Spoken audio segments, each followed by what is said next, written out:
أنا ندارو سمسون كزمنن أنا ندارو زرقو حدن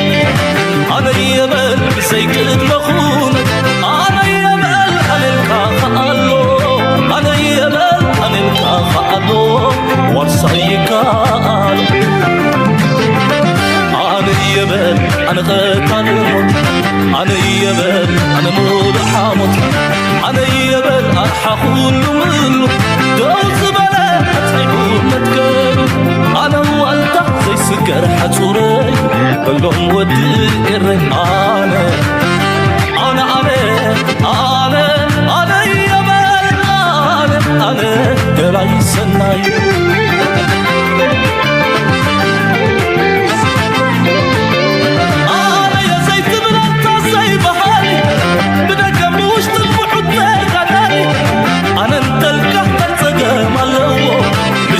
سخا سنف كويلو أنا يمل بزم كمبسا أنا انتلقى يبلون أبسا أنا يمل أنت حادد بي أنا يمل كلنا أتكعب أنا يمل كلنا أتكعب أنا يمل أنت حادد بي أنا يمل حادنتك يعبي أنا تلقى يبلون أبسا أنا يمل بزم كمبسا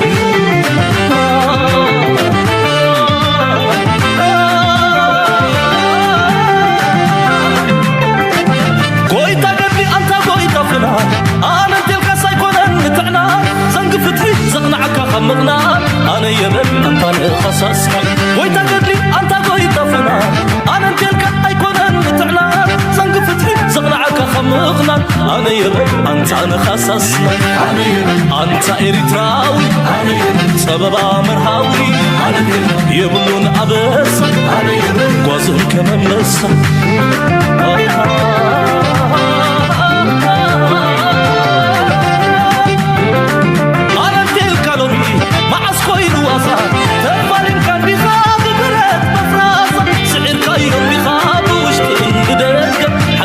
كعبي أنا بتحقق أنت حد القلبي كلنا كعبي يقولون أبس قاسم كمان سلام تخطاتلتنا إز channel كما يتخونون تبوك تكونون أي واترو تمنيتنان بحقنانيو لومون كم واترو أقداسن واناون سفيحن تنتنان حبريتان هزنا لكم مسينا لنا لايك مقبار شير مقبار كم واترو نزخاخر سلتدقفكم دمانا مزقن نايلو مارسي سفيحي كون سمودتا مسانا كتسون هدما نا عبدمنا بتي مجمريا زلو بروغرامنا كنجمرينا.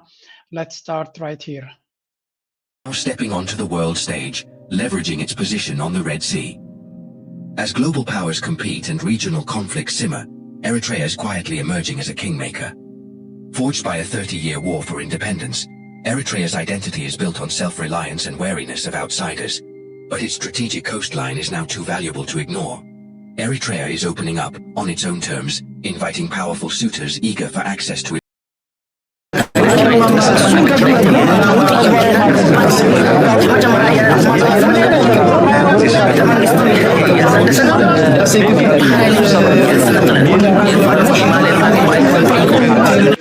ኢትዮጵያ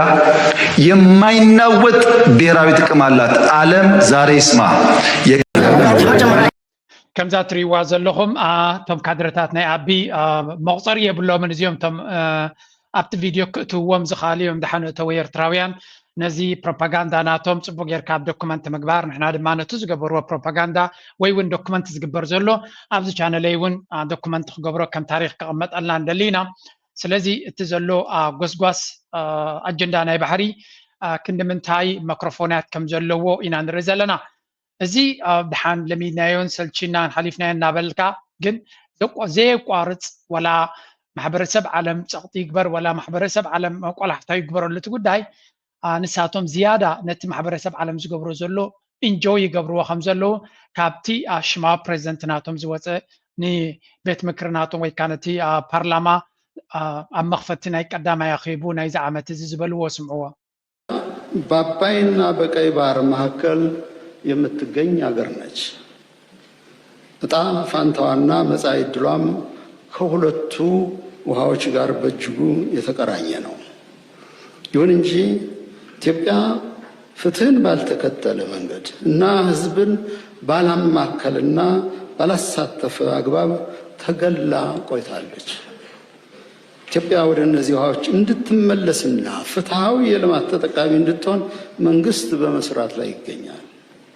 ከ3 አስርተ ዓመታት በኋላ የባህር በር ጉዳይ ዓለም አቀፍ የመነጋገሪያ ሀሳብም ማድረግ ተችሏል።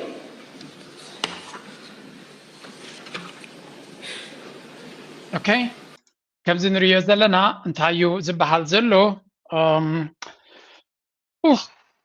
where do we start with this nonsense ነዚ ዕብዳን ዝመልኦ 2 ሽበት ዘብቆለ ለባም ዝበሃል ዘይብሉ መቸም እንታይ ኢልና ከም ንምልስ ከማን እኳ እንዲ ዝጠፍኣካ ዘሎ ብርግፅ ግን ስራሕ ክሳብ ዝኾነ ንሳቶም ስርሖም ይሰርሑ ኣለዉ ንሕና ድማ ስራሕና ክንሰርሕ ግዴታ እዩ ምርጫ ኣይኮነን ግዴታ እዩ ስለዚ መንግስቲ ምሉእ ብኩሉ ሓይልናቱ ልክዕ ከምዚያ ኣብ ደርፊሲ ተመላላሲ ምሽ ኣሎ ድሕሪ ቅሩብ ገለ ነገር ምስ በሉ ተመሊሶም ነታ ተመላላሲ ዝደግምዋ እታ ናይ ባሕሪ ኣጀንዳ ድማ ብዘይገድስ እንታይ ዓይነት ፖለቲካዊ ኩነታት ኣለዎም ንሳ መማቕርቲ ወይ እውን ተመላላሲት ናይቲ ደርፊ ኮይና ዘላ ንመለስ ኣብቲ ዝብሎ ዘሎ እዚ እንታይ ዝብል ዘሎ ብሕፅር ዝበለ ድሕሪ ናይ 30 ዓመታት ካብ ኣፍ ደገ ባሕሪ ተገሊልና ድሕሪ ምፅናሕ ሕጂ ከም ኣጀንዳ ንማሕበረሰብ ዓለም ከነፍልጦ መዘራረቢ ክንገብረሉ ፅዒርና ንዕወተሉ ለና እዩ ዝብል ዘሎ ቀዳማይ ነገር ን30 ዓመት ኣፍ ደገ ባሕሪ ከይተጠቀመ ዝፀንሐ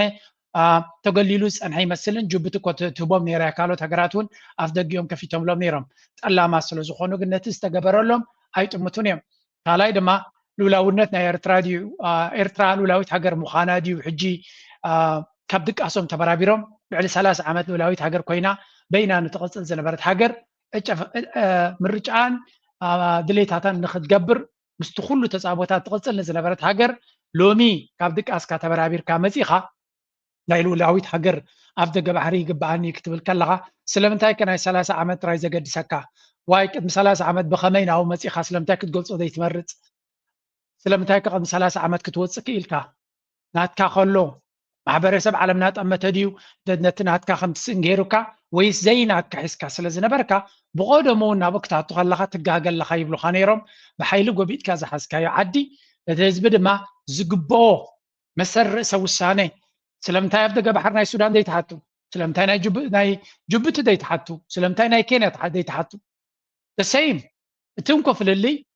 ንሳተን ድሕሪ መግዛእቲ ናይ ብሪጣንያ ድሕሪ መግዛእቲ ናይ ጥልያን ንመግዛእቲ ናይ ካልእ ናይ ፈረንሳ ናፅነተን ክረኽባ ከለዋ ሉላውያን ሃገራት ኮይነን ክእደን እቲ ዶበን ተሓንፂፁ ዘሎ ድማ በቲ ቅድሚኡ ዝገፀን ዝነበረ ናይ ኤውሮጳ ገዛኢ ብኡ ዝተሓንፅፅ ዶብ እዩ ናይ ሱዳን እንተኾነ ከምኡ እዩ ናይ ጅቡቲ ምስ ኢትዮጵያ እንተኾነ ከምኡ እዩ ናይ ሶማልያ እንተኾነ ከምኡ ናይ ኬንያ እንተኾነ ከምኡ እዩ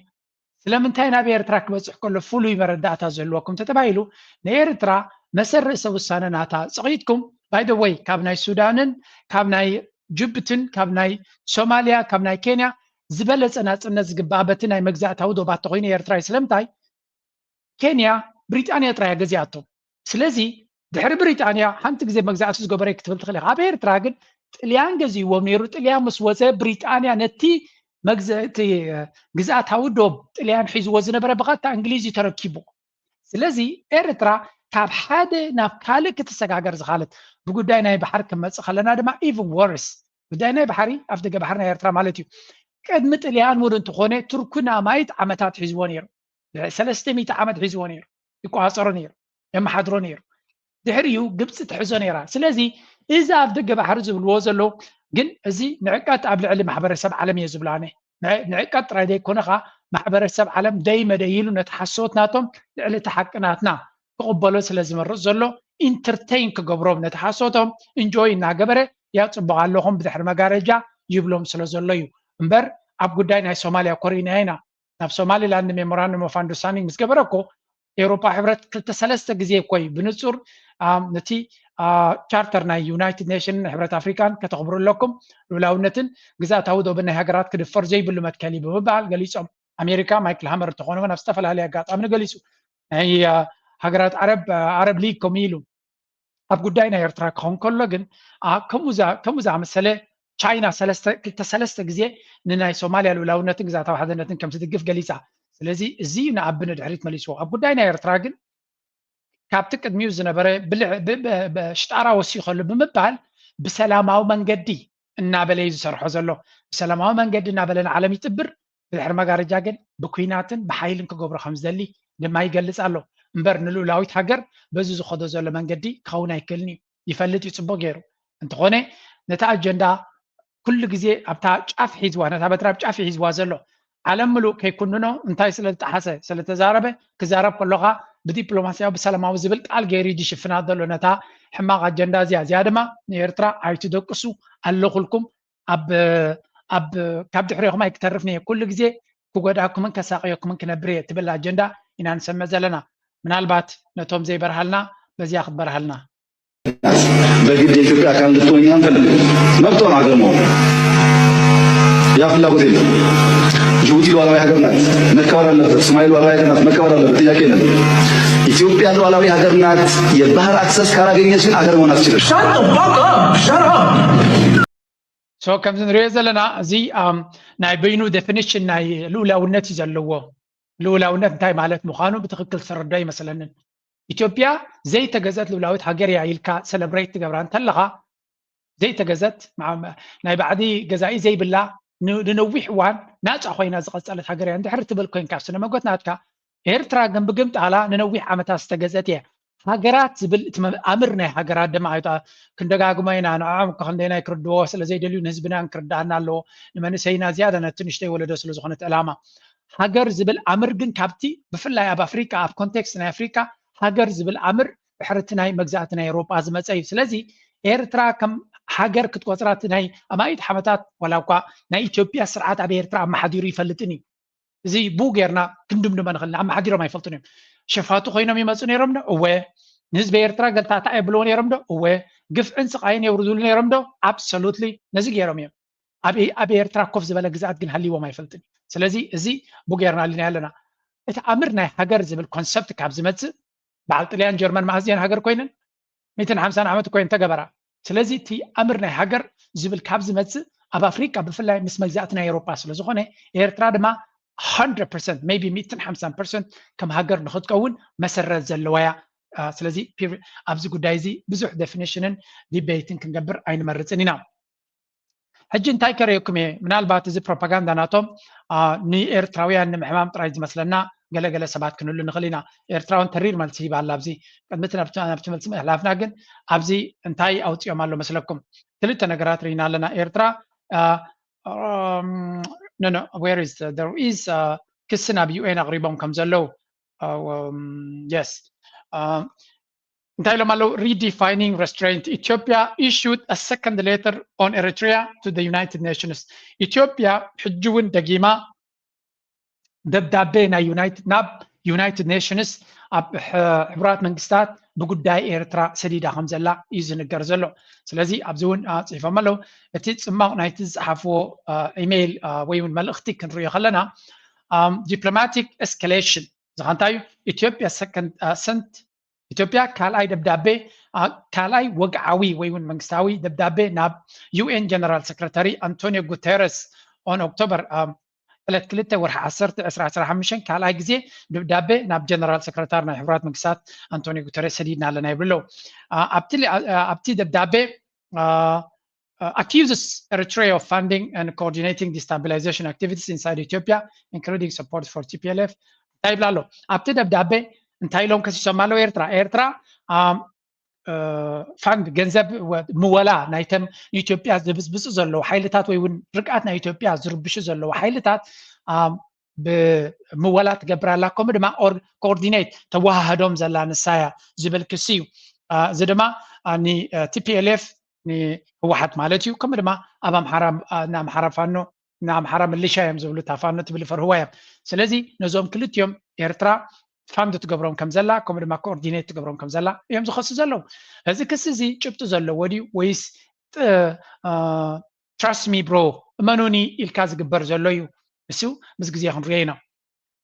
ማለት ኤርትራ ዝኾነ ይኹን ዝጭበጥ ጭብጢ ከም ዘይትቦም ዘላ ፍሉጥ እዩ ኤርትራ ትሕግዝ ኣላ ድያ የላን كم دليتهم سبيكوليت كقبر خليهم إيرترا نكت حجز لما مثلا اللوا ناي إيرترا تقامتي برتوم على العلم نخق قامو أبتقرأي ناي عفار تباهلو ديو ناي برجيد نحمدو ديو بوتاك نبينا ناي سلطانا بوتاك وابو ميلو أبادي سابا كونفرنساتهم نخق قبرو بميديا زرقع زنبرا مراحين إيرترا زخص زلو بقمت علو እቶም ኣብ ውሽጡ ኮይኖም ዝድክርዎ ዘሎ ወይ ዝዋግዎ ዘሎ ባዕሉ ብፍቃዱ ናብቲ ሃገር ከምኡ ኢሎም ንክኾኑ ዝገበሮም ምስ ኤርትራ ድማ ቀጥታዊ ርክብ ከም ዘለዎም ዝኾነ ጭብጢ ዘየለይ ግን እዚ ንሪኦ ዘለና ክሲ ኣብ ንክገብር ዝኽልክሎ ሓይሊ የለን ቶን ኤንድ ፐርፐስ ዕላማ ናይቲ ደብዳቤ እንታይ ነይሩ a principled warning not a threat እዚ ዝግበር ዘሎ framed as principled እዚ ሓደ መትከላዊ መጠንቀቕታ ግን መፈራርሂ ከም ዘይኮነ እዮም ዝብሉ ዘለው ካልኣይ emphasizes Ethiopia's restraint and commitment to peace while signaling that patience is not unlimited ስለዚ ኣተኩሮ ናይቲ ደብዳቤ ኢትዮጵያ ናይ ብሓቂ ንሰላም መብፃዕት ዘለዋ ይውን ኮሚትመንት ዘለዋ ንሰላምን ርግኣትን ትኸይድ ሃገር ከምኡ ድማ ዕቃበታት ዘለዋ ናብ ዝኾነ ይኹን ስጉምቲ ክትከይ ዘይትደሊ ሃገር ምዃና እንተኾነ ትዕግስትናታ ደረት ዘለዎ ምዃኑ ንምሕባር ዝግበር ዘሎ እዮም ዝብሉ ዘሎ እዚ ናብ UN ዝኸደ ደብዳቤ እዮም ካብኡ ቀፂሎም እንታይ ይብሉ ኣለው recalls that the 1998-2000 border war and Ethiopia's unilateral peace initiative under PM Abiy Ahmed in 2018 ነቲ ኣጀማምራ ነቲ ኩናት ናይ 98 ዝነበረ ኣዘኪሮም ነቲ አብይ አሕመድ ብናቱ ወለንታዊ ተበግሶ ዝገበሮ ሰላም ናይ 2018 የዘክር ኣሎ መጀመርያ ኩናት ናይ 98 ክሳብ 2000 ምስ ተገበረ ብኣኹም ከም ዝተጀመረ ኢና ንፈልጥ ንሕና ካብኡ ተወሲኹ ድማ እቲ ኩናት መዕለብ ረኺቡ ብውዕል ኣልጀርስ በቲ ኮሚሽን ናይ ዶብ ናይ ክልቴን ሃገራት ተወዲኡ ኤርትራ ሙሉ ብምሉ ተቐቢላ ንትግባር ይሕራኢላ ኢትዮጵያ ኣብያ ን18 ዓመታት ወይ እውን 20 ዓመታት ኣብ ልኡላዊ መሬት ናይ ኤርትራ ተቐሚጥኩም ነርኩም ነዚ ኤርትራ ብዙሕ ግዜ ንዩኤን ትነግሮ ዶ አይ ዶንት ኖ ማለት ይነግርዎ ኾን እዮም ዝብል ግን ኣነ ከምዚ ናታቶም ኣብ ውሽጢ ሓፂር ግዜ ክልተ ደብዳቤ ዝፅሕፉ ዘሎ ኤርትራ ከምኡ ፎርማሊ እንተትፅሕፍ ነይራ ምክንያቱ ኤርትራ ሓቂ ዘለዋ እያ ገለ ኢኹም ኣለኹም ሕጂ ኢትዮጵያ ስለ ዝገበረቶ ዲና ንገብሮ ይብሉ እወ ኢትዮጵያ ትገብሮ ዘላ እኮ ውፅኢት የምፃሎም እዩ እገዳን ዕፅዋን እኮ ኩሉ ግዜ ምሰምፁልና እዮም ንሕና ግን ዝያዳ ክንዛረብ ዘለና ንሕና ኢና ኣይ ሓደ ግዜ ሓቂ ሒዝና ከለና ሓቂ ይጠቕመና የለን ሓቂ ከዓ ዝቕበሎ ሰብ የለን حقنا تخحد عالم يا زلا سلازم نزا عالم بحيلي نفسنا تخلقينا دويلنا لنا بتي ميديا دما بتي صحفات غيرنا دما كانت ممام ايغبا ناندو حق يغبر خوني انا يقط عني حسوت حزم كلو دراما خغبر كلو دبدابيتات نفتم زملكتهم يسديو ኤርትራ ክንዱዳ አክል ደብዳቤ ሰዲዳ ፓብሊክ ትገብሮ ዶ ይትሕቶ ንሳቶም ሰዲዶም ንህልኩማ ሚድያ ድማ ናብ ኩሉ ከም ዝበፅሕ ይገብርዎ ምክንያቱ ፕሮፓጋንዳ እውን መግበሪ ስለ ዝጥቀሙሉ ንዓለም ማሕበረሰብ ዓለም ንሚድያታት እውን ስለ ዝነግሩ እቲ ዩኤን በዓል ናይ ፕሮፓጋንዳ ስራሕ የድልየ እዩ ምክንያቱ ብምስጢር ትነግሮም ኣይግድሶምን እዩ ናይ ካልኦት ንዩኤን ብኸመይ ዲኻ ተቐፅዖ ፓብሊክ ኔሚንግ ኤንድ ሼሚንግ እዩ ዝበሃል እንታይ ማለት እዩ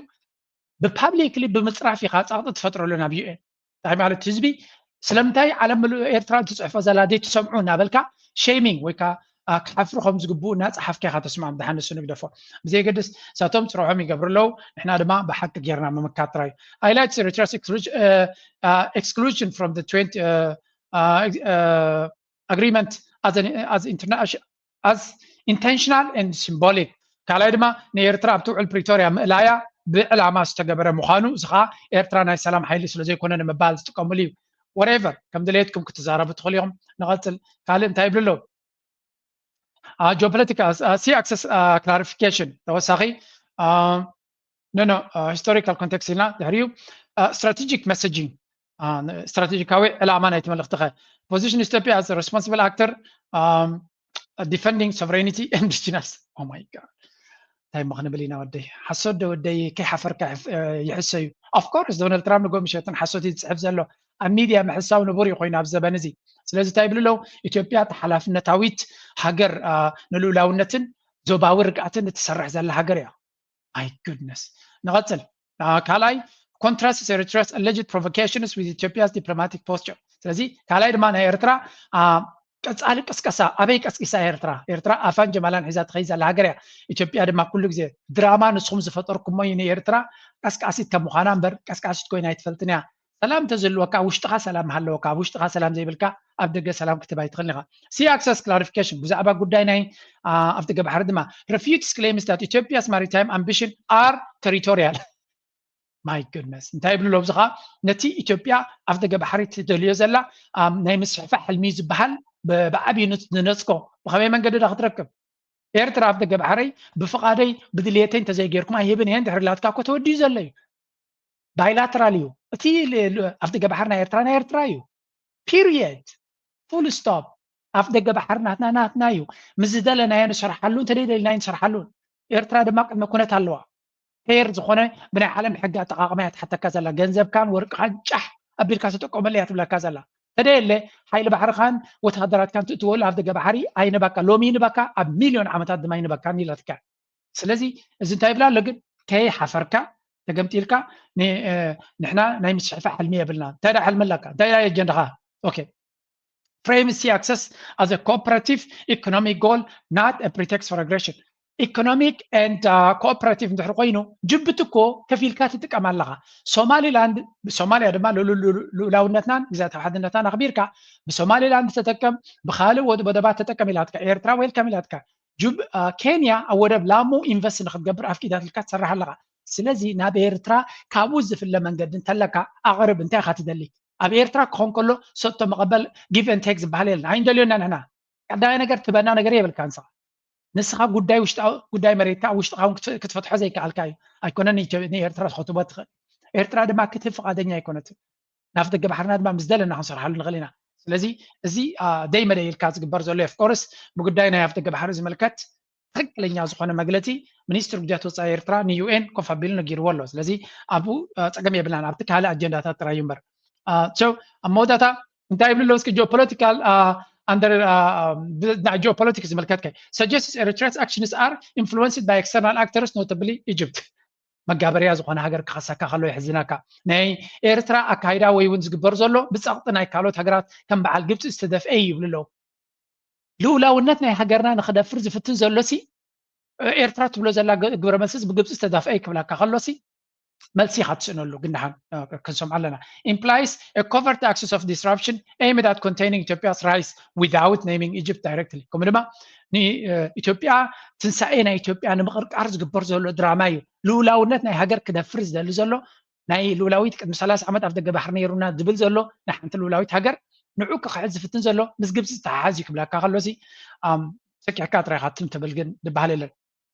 appeal to international community نمود تتصعب عندنا تنتايو call on global institutions to distinguish between aggression and self-defense لذي نتي محبر سب عالم كاتعويد انتينا نبدلنا اب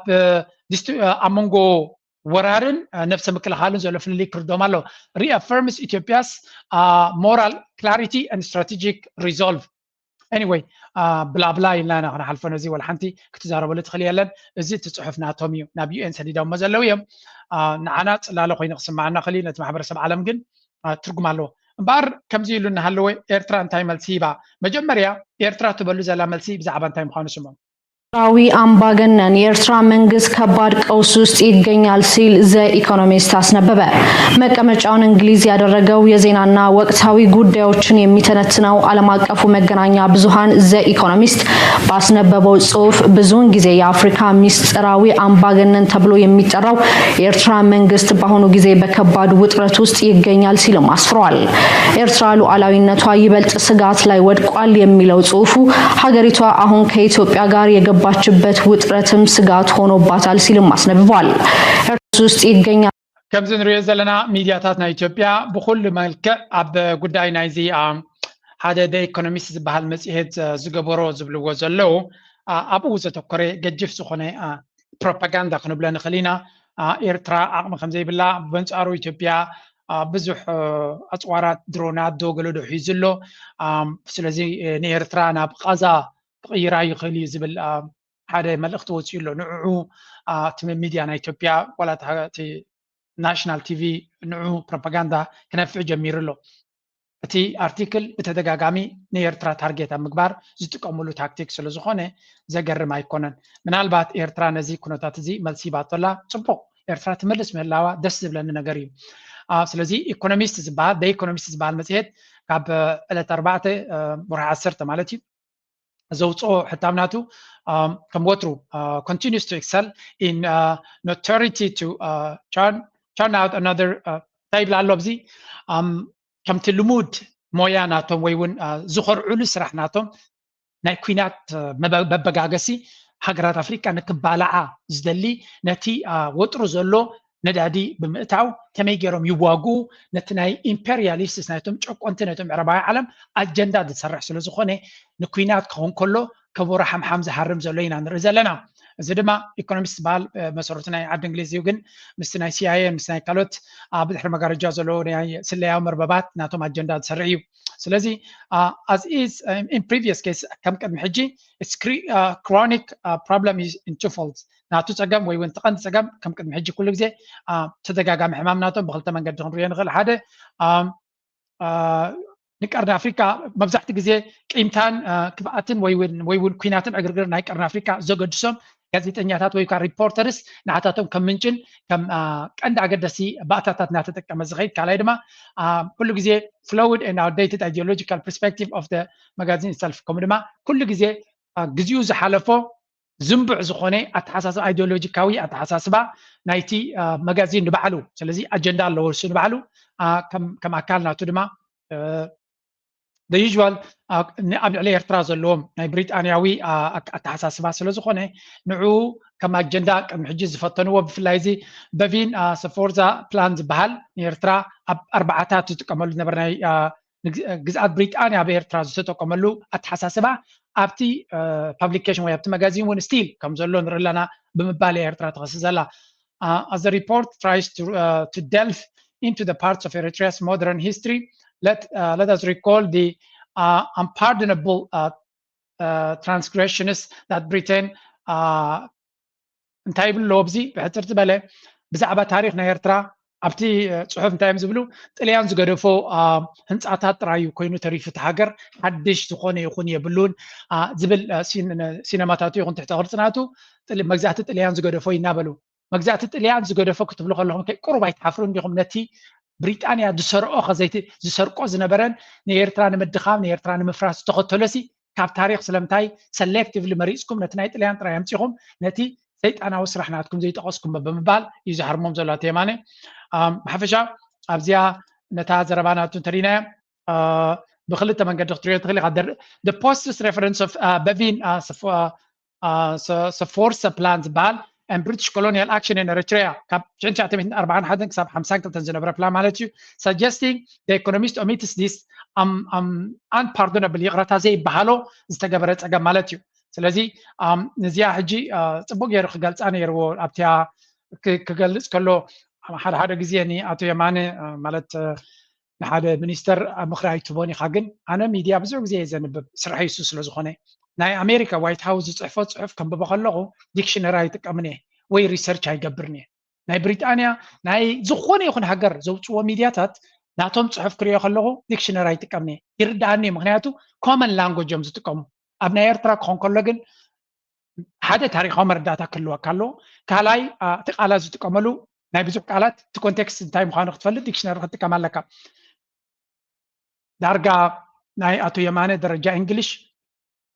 at 1% ክብለ ክእል እየ ካብቶም እንግሊሽ ዝጥቀሙ 1% ወይ ከዓ ዝለዓለ ምልከት ዘለዎም 1% እቶም ዝለዓለ ዝኾኑ ካብኦም ገይረ ቆፅሮ ክእል በታ ፀሓፋናቱ ህዝቢ ዓለም ግን መብዛሕትኡ ከም ቋንቋ ይጥቀምን እዩ ስለዚ ቅልል ዝበለ እንተኮይኑ ሰብ ነቲ መልእኽቲ ብቐረባ ምተረድኦ ንኣብነት እዚ ሕጂ ኣነ ነዚ ዝበኩም ዘለኹ ነዚ ናይ ዴፊኒሽን ናይ ባይ ዘ ወይ ኣርቲክል እዚ ኣብዚ ዝነበረ ኢኮኖሚስት እዛ ናይ 1941 ክሳብ 52 ዝነበረ በቪን ሰፎርሳ ፕላን ትበሃል ዝበዝሐ ሰብ ኣይፈልጣን እዩ ዝበዝሐ ሰብ ኣይፈልጣን እዩ ኣብዚ ሕጂ ዘሎ ወለዶ ታሪክ ዘፅንዐ ብፍላይ ታሪክ ናይ ኤርትራ ፅቡቅ ገይሩ ዝፈልጥ ግን ክፈልጣ ይኽእል ስለዚ ነዛ ዘረባ እዚኣ እንታይ ገይሮም ኣብ ሓፁር ገይሩ እንተዝገልፃ ነይሩ ዝበዝሐ ሰብ ነታ ትዊት ደንበበ ምተረድኦ ነይሩ ስለዚ ተስፋ ንገብር ገሌኹም ኣለኹም እንዶ ሚኒስተር ዶ ትነቅፍ ትብሉ anyway ነቶም ከምኡ ዓይነት ኣተሓሳስባ ዘለኩም ንኩሉ ሰብ ኢኻ ክትነቕፎ ዘለካ ክእለትናቱ ላዕለዋይ ደረጃ እንግሊሽ ዘሎ ግን ዝበስ حسب ከም ዓይነት ክእለት ስለ ዘይብሉ ትሕት ዝበለ እንደዝኸውን ደስ በለኒ ከም ኤርትራዊ ምክንያቱ ዝበስ حسب ዝርዶ ቋንቋ ክንጥቀም ክንክል ኣለና ምክንያቱ እቲ ትጽሕፎ ዘለኻ ንዓለም ኮሚኒኬት ክገብር እንድሕር ኮይንካ ዓለም ድማ በቲ ደረጃ ንቅሓትናቱ የብሉ ሓቂ ክነግረኩም ማለት ነዚ ናቱ ቃላት ኣሜሪካውያን ክርድዎ ይክእሉን እዮም ምክንያቱ ኣሜሪካ ብዶናልድ ትራምፕ እትመሓደር ዘላ ዶናልድ ትራምፕ ዓይነት ቃላት ዝጥቀምካ we all know ኣብ ናይ ዶናልድ ትራምፕ ደረጃ ውረድ ኣይንበልና ግን ቁርብ ትለይ ነቲ ታሪኻዊ ነገራሲ ቁርብ ዲፋይን ጌርካ ውስቕ እንተተብለሉ ነቲ መልእኽቲ ነቶም ዘይፈልጡ ነቲ ናይ ቀደም ወለዶ ታሪኽና ዘየንብቡ መረዳእታ ምኾኖም ነይሮም ምክንያቱ እዛ ዝብላ ዘሎ እዛ በቪንስ ፎርስ ፕላንት በሃል ክንምንታይ ብሪጣንያ ኤርትራ ከም ዝበደላ ኣብታ ጽሕፍቲ ንሽተይ ተተኣቱ ንዓይ ባህ መበለትኒ ነቲ ክፋእናቶም ማዕረቲ ዝጽሕፍዎ ዘሎ ትማሊ ዝገበሩልና እውን መተገልጸ ነይሩ ዝኾነ ገለገለ ኤርትራውያን ንዑ ክጽሕፍዎ ርኢ ኣለኹ ጽቡቕ ነገር እዩ ብሓፈሻ ኤርትራ ትምልሳላ እቲ ትምልሶ ዘላ ድማ ናይ ብሓቂ ደስ ዘብል እዩ እዚኣቶም ግን ኣይተዋሕጠሎምን ነቲ ኤርትራ ትብሎ ዘላ እውን መልሲ ክብሉ ጀሚሮም ኣለዉ መጀመርያ ግን ምስቲ ዝኽየድ ዘሎ ክልተ ትንተናታት ክበኩም እየ ሓንቲ ነዚ ሕጂ ዘሎ ኩነታት ትገልጽ ቪድዮ መኽበኩም ለንቀነ ሰሊኹ ዝወፅእ ኢሎም ሓበሬታ ዝሃቡና ክንሰምዕ ኢና ኣብሲስ ከስምዑለይ Pricing, delivery state defense. A newly leaked document allegedly from Russian state defense conglomerate Rostec appears to outline detailed pricing, delivery schedules, and export plans for advanced Sukhoi fighter jets destined for several foreign clients, including Iran. የኤርትራ ቁጣ በድሮንና ሚሳኤሉ ማስጠንቀቂያ ኤርትራን ለመሰንጠቅ የተሸረበ ሴራ ነው። ኤርትራ አስመራን እንደ ጋዛ የሚያወድሙ በሚለው ሰሞነኛው አነጋጋሪ ጉዳይ ሰፊ ዘገባ ባስነበበው የእንግሊዙ ዘ ኢኮኖሚስት መጽሔት ጉዳይ ኤርትራ ይፋዊ ምላሽ ሰጥታለች። ከቀናት በፊት መጽሔቱ ይፋ ባደረገው ሰፊ አተታ ኤርትራን በብርቱ ከወቀሰ በኋላ ከኢትዮጵያ ጋር የሚደረግ የጦር መማዘዝ አስመራን እንደ ጋዛ ወደ ፍርስራሽ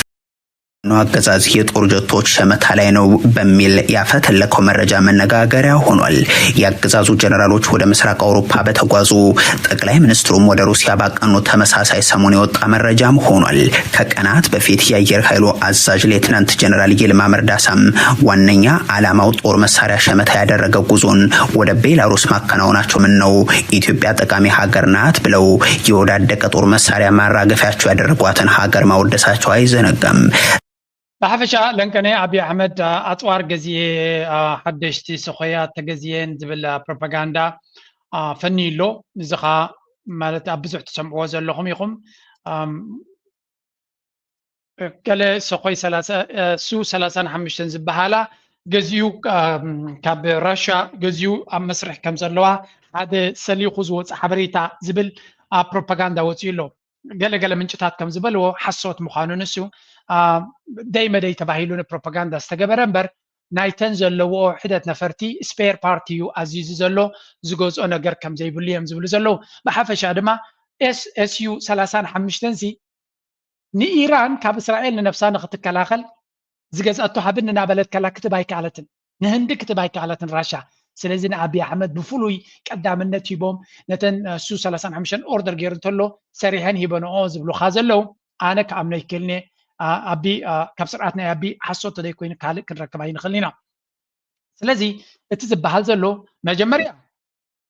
ኣብይ አሕመድ ናይ ሓፂን ፀገም ኣይኮነን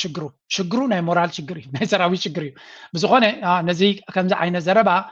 መልሲ ተዋሂብዎ ነይሩ ኣብ እዋኑ እቲ መልሲ ድማ ነዚ ይመስል 30 ሚልዮን ኢና ንምንታይ ንመን ከተፈራርሃሉ ድሮናት ኣምፂና ኣለና ድሮናት ኣምፂኻ ከይድካ እንቁር ተብል ነዚ ትዕኑ ነዚ ትቐትል ኣብ መወዳእታኻ ኩሉ ነገር ክትውድኦ ትኽእል ኢኻ ካብዚ ዝኸፍዕ ሸልነት ኣሎ ሚሳይላት ኣለና 3500 ኪሎ ሜትር ዝኸይድ ሚሳይላት ኣለና ታንክታት ኣለና መዳፍዕ ኣምፂና ኣለና ዝን ገይርና መዓልቲ ዝጓረድ ዘሎ ካብ ዓይኒ ሰብ ተሰወረ ኣይኮነን ነዝን ከምዚ ንሒዝና ብዓሰብ ክንሕዝ ኢና በዚ ተጠዊና ብጋሽ ባርካ ከምዚ ክንገብር ኢና ብሱዳን ኣቲና ከምዚ ንገብር ኢና ኣእምሮ ዘለዎ ሰብ ከምዚ ክሓስብ ይኽእል ናይ ብሓቂ ዕሸላዊ ዕንደራ እዩ መድፋዕ ኣምፂኻ ድሮናት ኣምፂኻ ነፈርቲ ኣምፂኻ ኣንቁር ኣቢልካ ነዚ ኣብ ሓፂር ግዜ ብማዕበላዊ መጥቃዕትታት ከብል ኣብ ካልእ ማኣዲ ተዓዲምካ ተዛረብካ ሓሸካ ጥራይ ትብልዓይ ኣብ ከምዚ መሰለ እዋን ኣሎ ዲየለን እዩ ክንደይ ድሮናት እየን ዘለዋ ኣበየን ተቐሚጠን ዘለዋ ክንደይ ነፈርቲ እየን ዘለዋ ኣበይ ተቐሚጠን ኣለዋ ክንደይ ቦምባታት መፂለን ኣትለን ክንደይ መዳፍዕ ኣለዋ ኣበይ ተዘርጊሑ ኣሎ ኣብ ሳምረ እንታይ ኣሎ ኣብ ካልእ ከባቢታት እንታይ ኣሎ ናበይ ዝኸይድ ዘሎ ፀወታ ናይ ቆልዑ እዩ በዚ ሎጂአይኤስ ካርታ ኣለና ንሪኦ ኣለና ነብል ኣለና ንከታተሎ ኣለና ፅባሕ ንጎ ብሳተላይታት እውን ብዘይ ሳተላይታት ብድሮናት ጌርና እናንቆርና ንጥመት ታርጌታት ክንውድእ ኢና ደጊመ ደጋጊመ ዝብሎ እዚ ዕሸላዊ ዕንደራ እዩ እዚ ድሮናት እዚ ኣበይ መፂ ክወቅዕ ናይ ታርጌታት ይኽዕኑ መረበ ነፈርቲ እንተድልየን ኮይነን መፅአን ናይ ክወቅዓ 130 ሚልዮን ዝኣክል ህዝቢ እንድሕር ኣሎ ኮይኑ እሞ ምስ ናይ ኤርትራ ነፃፂርካ ሰማይን ምድርን እዩ ስለዚ ብማዕበላዊ መጥቃዕትታት ጥሒና ከምዚ ክንገብርና እንዳሂሉካ እዚ ኩሉ ዓመታት ዝሓለፍናዮ 3 መዋዕል ዝሓለፍናዮ ፈቲና ዝኣተናዮ ኩናት ኣይለን ድሕሪ ሕጂ ፈቲና ንኣትዎ ኩናት ኢና ተገዲድና ንኣትዎ ኩናት ድሕሪ መፅኡ ግን ንገጥመሉ መቸም ከምዛ ትሪእዋ ዘለኹም እዛ ቪድዮ እዚኣ ኣብ ብዙሕ ክዘውር ሪኢኹም ኣለኹም ነቲ ዘሎ ኩነታት ድማ እታ ዝበለፀት መግለፂ እታ ኤርትራ ነቲ ኩነታት ብቐረባ ይከታተልዎ ከም ዘለውን ሓደሽቲ ሰቆይዲ ኢኻ ከተምፅእ ሓደሽቲ ድሮናት ንኤርትራ ዘገርም ከም ዘይኮነ እቲ መንግስቲ ድማ ብቐረባ ዝከታተሎ ዘሎ ነገር ምዃኑ this is very important ብኸምኡ ዓይኒ ኢና ክንሪኦ ንኽእል ንሕና ክንገፅል ኢና ጋራ ተጠቃሚ በሚያደርግ መልኩ እንዴት ሀሳብን መጠቀም ብሓፈሻ እቲ ናይ ኢትዮጵያ ጉዳይ ብተደጋጋሚ ክንሪኦ ፀኒሕና ኣለና ናይ ፕሬዚደንት ኢሳያስ መግለፂ እውን ሰሚዕና ኣለና ሕጂ ኣብዚኣ ሓንቲ ፅብቕቲ ርእቶ ናይ ብርሃነ ክበኩም ድሕሪ ክሓልፍ እየ ናብ ክወርር ይኽእል ዶ ናይ ምግባር ተኽእሎ ዝብል ዘበት ኦንዘደይ ሓንቲ ጥይት ላብ ኤርትራ ኣንፈት ብልተኮሰ ድሕሪ ሓደ ወርሒ ማክሲመም እዩ ኣብይ ኣሕመድ ኣብ ፓወሩ ኣይህልን እርግፀኝነት ማለት እዩ ሓንቲ ጥይት ላብ ኤርትራ ምስ ተኮሰ መርኣይ መነፅርካ እንታይ መርኣየ ከቕምጠልኪ ናብ ዓሰብ ይኽወርር ዝብል ዘሎ ንቀይሕ ባሕሪ ይኽወርር እዩ ዝብል ዘሎ ሶ ንቀይሕ ባሕሪ ክወርር ከሎ እሱ ኢሉ ብኣየር ብገለ ይኮነን ክኸይድ ብትግራይ ወይ ብዓፋር ገይሩ ይኸይድ ጋዕገልጠም ክሓልፍ ከሎ እንታይ ከም ዝፍጠር ግልፂ እዩ ማለት እዩ ኣብዚ ምዝራብ ስለ ዘየለ ካልኣይ ናይ ኤርትራ ሰራዊት ግዛታዊ ሓድነቱ ንምርግጋፅ ዝገብሮ ተጋድሎ Here's to sharing a little ብስነ ልቦና ብታሪክ ብመንነት ፖለቲካዊ ታሪክ ጥራሕ ክንፈላለ ንኽእል ኢና ምስቲ ናትና ተመሳሳሊ ብሓፈሻ እቲ ዘረባ ንሪኦ ዘለና ንፁር ዝኾነ እዩ ኣብይ ኣሕመድ ጉዳይ ናይ ቀይ ባሕሪ ሸለል ኢሉ ክሓልፎ ዝኽእል ከም ዘይኮነ ፈሊጥና ኣለና ናብ ኤርትራ ገፁ ክወስዶ ዝኽእል ስጉምቲ ድማ ዳርጋ ብብዙሓት ክኢላታት ከም ዝሰማምዕሉ ስልጣኑ ከብቅዕ ምስ ዝደሊ ወይ እውን ነታ ኩርሲ እንተመንይዋ ጥራይ ናብ ኤርትራ ገፁ ተንከስ ክብል ዝኽእል ናብ ኤርትራ ገፁ ዝወስዶ ዝኾነ ይኹን ኩናት ዓቕሚ ሃልይዎ ንኤርትራ ወይ እውን ዓሰብ ወሲዱ ደው ንኽብል ንዑ ተቆፃፂሩ ንክቕፅል ዘሎ ተኽእሎ እቲ ኩናት ምፍናው ናብ ኤርትራ ከይፈነዎ ከሎ መውዳቑ ስለ ዘይተርፎ እቲ ድራማ ዝቕፅል ዘሎ ብሓፈሻ ኤርትራ ግን ከምቲ ንሳቶም ገለገለ ዝፅሕፉልና ነገራት ኣሎ እዚ ፕሬዚደንት ኢሳያስ ክዛረበ ፀንሐውን ክንሪኦ ከለና ኤርትራ ኣይ ሪሊ ሆፕ ነዚ ሕጂ ዘሎ ምዕራፍ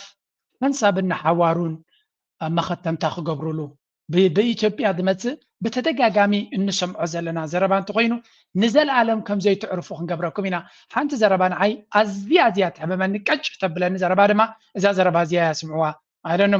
ኤርትራን አልለወጣትም። ቀይ ባህርን በትክክል አቅም አድርጎ ኤርትራና ኢትዮጵያ መጠቀም ካስፈለጋቸው ቀይ ባህርን ወደ ጥቅም የሚቀይረው በቀይ ባህር ላይ ያለውን ፖለቲካና ወታደራዊ ጫና ተቋቁሞ ትርጉም ያለው የቀጠና ፍላጎት ማሳካት የሚችለው የቀጠናው አቅም ኢትዮጵያዊ አቅም ብቻ ነው። ኤርትራኖች ቀይ ባህር ስላላቸው ስልጣኔ መስራት ይችሉ ቢሆን ኖሮ እስካሁን አሁን ያለውን ኤርትራን ሰማም፣ አሁን ያለውን የኤርትራ ኢኮኖሚ አንሰማም፣ አሁን ያለውን የኤርትራ ዲፕሎማሲ ድህነት አንሰማ የሰማንበት እዚ ዘረባ እዚ ንኤርትራውያን ደምና ዘፍልሕ ዘረባ ምዃኑ ኢና ንፈልጥ። ምክንያቱ ሓንቲ ካብቲ ኣፎም መሊኦም ዝላገፁልና ዘሎ ዘረባ ኤርትራውያን ካብ ቀይሕ ባሕሪ ኣይረብሑን ትብል እያ እጂ እቲ ቀይሕ ባሕሪ ንሕና ክንጥቀመሉ ከም ዘይንኽእል ገይሩ ዝኣመና ወለዶ ኣብ ኢትዮጵያ ምክንያቱ ንሕና ከምቲ ዝድለ እቲ ቀይሕ ባሕሪ ንህዝቢ ኤርትራ ካልእሲ ይትረፍ ህዝቢ ኤርትራ ኣብ መዓልቲ ሓደ ግዜ ዓሳ ክበልዓሉ ዝኽእል ዕድል ክፍጠር ብዘይምኻሉ ስለምንታይ ምዃኑ ፅቡቅ ጌርና ንፈልጥ ኢና ብሰንኮም ምዃኑ ንፈልጥ ኢና ብሰንክናቶም መራሕቲ ዝፈጠርዎ ፀገም ምዃኑ ከምኡ ኮይና ዘለና ግን ንዓታቶም መላገፅ ገይሮምና ስለዚ ሓንቲ ካብቲ ስንና ነኺስና ክንገብራ ዘለና የስ ዊ ካን ክንብል ኣለና ብዘይናትኩም የስ ምሳኻትኩም ሽርክነት ገለ ንፀልእ ማለት ኣይኮነን ብዘይ ንስኻትኩም ቀይ ባሕሪ ከይተጠቀምኩም ክምዕብል ከም ንኽእል ፕሩፍ ክንገብር እየ ዘለኣነ ኤርትራሲ ነዚያሲ ስና ነኺሳ ክትገብራ ዘለዋ እያ ኤርትራ ንቀይሕ ባሕሪ ተጠቂማ ብዘይ ናይ ኢትዮጵያ ወደብ ብዘይ ናይ ኢትዮጵያ ንግዲ ክትምዕብል ከም ትኽእል ምክንያቱ ካልኦት ሃገራት ይምዕብላ ኤርትራ ድማ ትኽእል እያ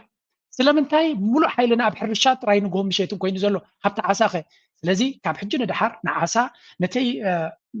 ብመግቢ ነፍስና ንኽኣል ክንብል ከለና ንኤርትራ ንዖም ብሕርሻ ጥራይ ክኸውን ዝኽእል ንሕና ግን ብመግቢ ሕርሻ ፅቡቅ እዩ ዲጋታት ፅቡቅ እዩ ልምዓት ፅቡቅ እዩ ምክንያቱ ሕርሻ መተካእታ ስለዘይብሉ ግን ሃብቲ ዓሳ ካለና ነቲ ዓሳ ድማ ኣካል ናይቲ መግቢ ጌርና ኣብኡ ድማ ከም ምዕብል ዘድሊ ፃዕሪ ጉያ እዚ ድማ ፕራይቬት ሴክተር እዩ ክገብሮ ዝኽእል መንግስቲ ኤርትራ ነቶም ፕራይቬት ኢንቨስተራት ኢትዩ ኣብ ጀልባን ኣብ ዓሳን ኣብ ታኒካታት ክቀብሩ ዝኽእሉ ንዓታቶም ዕድል እንተይብዎም ብግሩፕ ኮይኖም መራኽብ ኣምፂኦም ምስ ካልኦት ተሻሪኾም ድዮም ኤርትራዊ ሰራዊት ኤቭሪዴይ ዓሳ ክበልዓሉ ዝኽእል ተኻለ ድማ ከከም ዓቕሙ ክገብረሉ ዝኽእል ነዚኣ ኣብ ዝመፅእ 5 ዓመት ተንበፅሓሲ ናተይ ሕልሚ ምኾነት ነይራ ብዝኾነ ናይዚኦም መወራዘይ ብምዃን ናብ ቁርቢ ይስምዓኒ እዩ ግን ክንገብሮ ስለ ንኽእልካ ኮንፊደንስ ክህልወና ኣለዎ ወደብና ስለ ዝሰርሐ ጥራይ ኣይኮንና ንምዕብል Welcome back. Now China is pushing President Trump to drop security restrictions on Chinese deals in America in exchange for a massive investment into the U.S. as trade negotiations are underway. The president is considering an aid package for American soybean farmers as Beijing boycotts U.S. imports. He's also vowing to confront China's Xi Jinping at their upcoming meeting on the sidelines of the APEC summit at the end of this month. Joining me now with more on... ከም ንሪኦ ዘለና ጉዳይ ናይ ኣሜሪካን ቻይናን ብፍላይ ዶናልድ ትራምፕ ኣብ ቻይና ኢድክብ ከም ዝኽእል እዮም ዝዛረቡ ዘለዉ ቶም ቤዝ ናቱ ፎክስ ኒውስ ኢና ንዛረብ ዘለና ዶናልድ ትራምፕ ንቻይና ክቐርቅራ ዝሓሰበ ቻይና ክፃወተሉ ከም ትኽእል ክፈርሁ ጀሚሮም ኣለዉ ውፅኢት ናቱ ድማ ምናልባት ከገርመኩም ይኽእል እዩ ኣብዚ ሶያቢንስ ዝበሃል ናይ ሕርሻ ዳርጋ እቶም ሓረስቶት ጥራይ ኢዶም ክተርፉ ቀሪቦም ኣለዉ ቻይና ድማ ልዕሊ 12 ቢልዮን ትገዝእ ዝነበረት ወላ ሓንቲ ክትገዝእ ከም ዘይትኽእል ኮይና ኣላ ንዓታቶም ንከትሕን እንድሕር ኮይኑ ዶናልድ ትራምፕ ድማ ንቻይና ክሕጉሶም ክኽእል ኣለዎ ልዕልዩ ግን ቻይና ሓሊፎም ክፃወትሉ ከም ዝኽእሉ President Trump to accept. I mean, you're talking about a major Chinese investment pledge up to $1 trillion. Is that going to get President Trump to relax security rules on Beijing? What do you think? Well, President Trump actually floated the idea when he told the American people that it would be a good idea that there would be more Chinese investment in the U.S., but he hasn't pursued it, which looks like he was really just sort of floating a balloon. This would be an extraordinarily bad idea because Chinese... So, China... ንዶናልድ ትራምፕ መሊሳ ናይ ቻይና ፅልዋ ኣብ ኣሜሪካ ንክቕፅል ክገብሮ ፕሬዚደንት ሺ እዮም ዝብሉ ዘለዉ እሱ ድማ 1 ትሪልዮን ዝኸውን ገንዘብ ኢንቨስት ክትገብር ትኽእል እያ ቻይና ንዶናልድ ትራምፕ ድማ ገንዘብ ጥራይ ስለ ዝኾነ ሕማሙ ብገንዘብ ገይሮም ክገዝዎ ይኽእሉ እዮም ምክንያቱ ናይ ቻይና ኢንቨስትመንት ኣየድልየናን እዮም ዝብሉ ዘለዉ ስለምንታይ ቻይና ኢንቨስት ክገብሩ ከለዉ ቴክኖሎጂ ናትና እዮም ዝሰርቁ ብልሒ ናትና እዮም ዝወስድዎ ስለዚ ናይ ቻይና ገንዘብ ይትረፈና ንምስ ቻይና ክንቅርቅር ኣለና ጥራይ እዮም ዝብሉ ዘለዉ እቲ ዘገርም ኩነታት ድማ ንቻይና ንክቋፀርዎ ኣብ ዘይክእልሉ ዘለዉ ደረጃ መንግስቲ ኣሜሪካ ብሚድያታት ናቱ ገይሩ ከምዚ ብፎክስ ገይሩ ቻይና ትወድቃላ ሺ ይወድቃሎ ተዓኑላ ክብሉ ከለዉ ፕሮፌሰራት ናይ ኣሜሪካ ግን ብዛዕባ ቻይና ዝብልዎ ዘለዉ ስምዑ China today and you move around the country, you will almost certainly do it by rail. It will blow your mind. You have no idea what a railroad can be until you go there. I mean, there's some other countries do this also, but the Chinese are way ahead. Rapid, beautiful, wonderfully appointed trains. We don't have that at all. Can't we build trains? Of course we can. Do we have the technical knowledge? Of course we do. እንታይ ስከይብል ኣሎ ሓደ ዓብይ ፕሮፌሰር ናይ ኣሜሪካ ካብቶም ዓበይቲ ፕሮፌሰራት እንታይ ይብል ኣሎ ቻይና ኣዝያ ገዲፋትና እያ ምክንያቱ ዝገደፈትና ድማ ቻይና ንህዝቦም ብኸመይ ከም ዘገልግሎም መንግስቲ ከም መንግስቲ ስለ ዝሰርሕ እዩ ንኣብነት መንገዲ ባቡር ቅድሚ ኩሉ ትጥቀመሉ ዝነበረት ኣሜሪካ ነይራ ግን ስለዘይ ክስብ ኣይተጠቀመትሉን ቻይና ሎሚ ካብ ሓደ ከተማ ናብ ካልእ ከተማ ፍላይ ዝገብር ሰብ ውሑድ እዩ ብዙሕ ኣሎ መንገዲ ትሬን ግን እቲ ዝበለፀ ቡለት ፖይንትስ በኋላ ካብ ነፋሪት ፍጥነት ዘለወን ግን ትሬን ስለ ዝኾና ድማ ካብ ነፋሪት ንላዕሊ ክኽስባኻ ዝኽእላ ምክንያቱ ኣብ ነፋሪት ኣብቲ ኤርፖርት ኣቲኻ ክሳብ ትስቀል ጥራይ 3 ሰዓት ብውሕዱ ዘድልየካ ኣብዚ ግን ምፅኢል ካብታ ትሬን ስቴሽን then you're gone maybe ፍርቂ ሰዓት ክወስደካ ይኽእል ኸውን ስለዚ ቻይና ከመይ ጌራ ከም ዝቐደመትና የተዛረበ ሓንቲ ዘረባ ኣብዚኣ ግን ኣላቶ ስምዕዋ ናይ ብሓቂ ተገርም knowledge? Of course we do. We built a lot of railroads in history of this country. It's not profitable, so we don't have it. It's not profitable there either, but they do have it. Why? Because the government did it. This is a whole different way of thinking about what an economy is there for. I mean, either the economy is there to serve us, the people, or we, the people, are there to serve the economy. You want to think about that. Most of you don't. wow ኣብ ሓጢያት ተዛሪቡ ዘሎ እንታይ ዝብል ዘሎ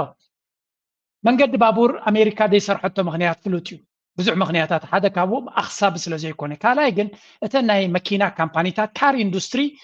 ሎቢ ስለ ዘለዎ መንገዲ ባቡር ተገይሩ ድማ ሰብ መኪና ክገዛሎም ስለ ዘይክእል ጠቕላላ መንገዲ ባቡር ከም ዘይስፋሕፍሕ ገይሮሞ መንገዲ ባቡር እንተሎ ግን መካይና ይሸጣን ማለት ኣይኮን ስዊዘርላንድ ሓደ ካብቲ ዝበለፀ መንገዲ ባቡር ዘለዋ ባቡራት ዘለዋ ግን መኪና ካዩ ሕዚ ሰብ ምክንያቱ ኩሉ ግዜ ባቡር ጥራሕ ከይድካ ኣይደለኒ ዋላ እኳ ኣብ ዝደለኻዮ ቦታ ከብፅሓካ ዝኽእል ባቡር እንተሎ ግን መኪናኻ ይገዝኡ ሰብ ኣብዙ ዳርጋ ዝበዝሐ መኪና ኣሎ ግን እንታይ ዝብል ዘሎ መንግስቲ ትሬን ክሰርሕ ከሎ ንምንታይ ዝሰርሕ ንህዝቢ ከገልግል ስለዚ ዕላማ ናይ መንግስትን ህዝቢ ምግልጋል ድዩ ወይስ ህዝቢ ንመንግስቲ ከገልግል ተፈጢሩ ኣብዛ ክልተ ክረዳዳ ክንክል ኣለና ኣብ ኣሜሪካ እቲ ዴፊኒሽን ሰብ ነቲ ሃገር ከገልግል ተፈጢሩ ስለዚ እቲ መንግስቲ ነቲ ሃገር ዝኾነ ይገብረሉ ነቲ ህዝቢ ዝኾነ ሓለፋ ይገብረሉን እዩ ናይ ጥዕና ኢንሹራንስ ይቦን እዩ መጓዓዝያ ናቱ ከስተኻኽለሉ ይፍትን እዩ ብግምጣሉ ካብቲ ህዝቢ መዓት ገንዘብ ከም ግብሪ ይወስድ ስለዚ ኣሜሪካ ክትወድቕ ትኽእል እያ ምስ ግዜ ዝበሃል ካልኦት ሓይልታት ስለ ዝሃርምዋ ዘይኮነስ እቲ መንግስቲ ንህዝቡ ምግባር ስለ ዘቋረፆ ከም ዝብልዎ ዘለዉ ድማ ህዝቢ ኣሜሪካ ካብ ግዜ ናብ ግዜ መንግስቱ ከም ዝጠለሞ ኣብዚ ስምዕዎም It's just ምስጢር ኣይኮነን እዚ ብየማንን ፀጋምን ንሰምዖ ዘለና ኩነታት ኮይኑ ዘሎ an influencer campaign, $7,000 per post in some instances. But the people like Eric Swalwell and Adam Schiff who are clutching their pearls over foreign influence in U.S. elections and politics, are they going to be upset about the Israel paid influencer campaign? I made 2 posts about this today. I find it highly offensive as an American that social media influencers can get paid basically እንታይ ዝብሉ ዘለው እስኪ ኣብ ኣሜሪካ ነተንያሁ ከም ዝበሎ እቲ ናይ እስራኤል ፅልዋት ኤፓክ ዝበሃል ንእስራኤል ክትጉስጉስ እንተደሊኻ ንኣሜሪካውያን ናብ እስራኤል ንክሓስቡ ንእስራኤል ንከፍቅርዋ ትጉስጉስ ኮይንካ ንሓደ ፖስት $7,000 ክሳብ $7,000 ይኸፍሉ ከም ዘለውን እዚ ድማ እንታይ እዩ ንህዝቢ ኣሜሪካ ንእስራኤል ተዓሚቱ ክድግፋ ከም ዘለዎን ከፍቅራ ከም ዘለዎን ክፈትዋ ከም ዘለዎን ክገብሩ ዝኽእሉ ኢንፍሉዌንሰርስ ከም ትሪእዎም ዘለኹም ኣብዚ እዚኣቶም ናይ ካልእ ሃገር ረብሓ ናይ ኣሜሪካ ረብሓ ዘይኮነ ናይ እስራኤል ረብሓ ንክቐድም እቲ መንግስቲ ናይ ኣሜሪካ ህዝቢ ኣሜሪካ ድማ ንእስራኤል ዝያዳ ክግደስ ንክገብርዎ እዩ ዝኸፍል ዘሎ ኣብ ካልእ ዓለም ኣብ ኤርትራ ሓደ ሓይልሲ ኣክንዲ ናይ ኤርትራ ክሰርሓላ ትኽእል ንኢትዮጵያ ረብሓ ናይ ኢትዮጵያ ክሰርሑ ዝኽእሉ ኣብ ኤርትራ ንሳቶም ነቶም ሚድያ ናይ ኤርትራሲ ንረብሓ ኢትዮጵያ ንክሰርሕ ክትከፍሎ ከለካ ካብ ዝኸፍ ነገር የለን ኣብ እስራኤል ግን እስራኤልን ኣሜሪካን ግን ኣብ ከምኡ ደረጃ ወዲቖም ኣለው ምክንያቱ ነተንያሁ ንባዕሉ ኣብ ትሕቲ ናይ ነትራምፕ ኣብ ትሕቲ ዶናልድ ትራምፕ ኣብ ትሕቲ ነተንያሁ ምዃኑ ኣብዚ እዋን እዚ ዳርጋ ኩሉ ሰብ ዝሰማምዓሉ ሓቂ እዩ እቲ ኩነታት ግን ነዚኣ ምስ ሰማዕኩም ክትግረሙ ኢኹም Trust even though you have to work with them, the Israelis. You didn't trust them. Not as far as I could throw them. We don't allow the Israelis into CIA headquarters because they would always come with gifts, and the gifts had always listening devices packed inside them. And you know, if somebody brings you a gift, you x-ray it. It's the normal process. And we're like, you guys can't keep coming back here every single time trying to bug our conference rooms. So, no more. What percentage of the time did gifts have bugs in them? 100%. Be quiet. No, seriously. Are you kidding me? Absolutely. sontaim zarab zalo ናይ CIA ሰራሕተኛ ዝነበረ እዩ ኣብ ዓለም ዘይተኣምንዎ ስለያ ወይ እውን ሰብ ሃገር መን እዩ ምስ በሎ እስራኤል ኢልዎ ንእስራኤል ኣብቲ ቤት ፅሕፈት ኣብቲ ሄድኮርተርስ ወይ እውን ተቐንዲ ኦፊስ ናይ CIA ኣይንዕድሞምን ኢና ኢሉ ምክንያቱ ኣብ ነፍሲ ወከፍ ትዕድመሎም ህያብ ሒዞም ልካ ይመፁ ህያብ ናት ዝኾነት ህያብ ድማ ንክፀናፀኑኻ ዲቫይስስ ናይ መስሚዒ ኣብ ውሽጢ እዮም ዝመፁ ስለዚ ዳርጋ ሰኪሕና ስለ ዝኾና ቀዳማይ ነገር ናይ ወፃኢ ስለያ ክስለዮን CIA ክመጽእ ከሎ ምስ ፈለጡ ነታ ሃገር ኩናት ማዕወጅ ብላ ነይሮም ተርጅምሉ ኣብ ካልእ ዓለም ተዝኸው ናይ እስራኤል ክኾን ከሎ ግን ዝብልዎ የብሎምን በጃኹም ኮሚቴ ትግበሩ ጥራይና ንብል ይልካ ስለዚ ካብ ምሕር ምድግጋም ስለ ዘሰልቸወና ናይ እስራኤል ልኡኽ ወይ ከዓ ናይ ተስለያ ናይ እስራኤል ክመጸና ከሎ ኣብ ፍሉይ ገዛ ኣብኡ ኢና ንቕበሎም ኣብቲ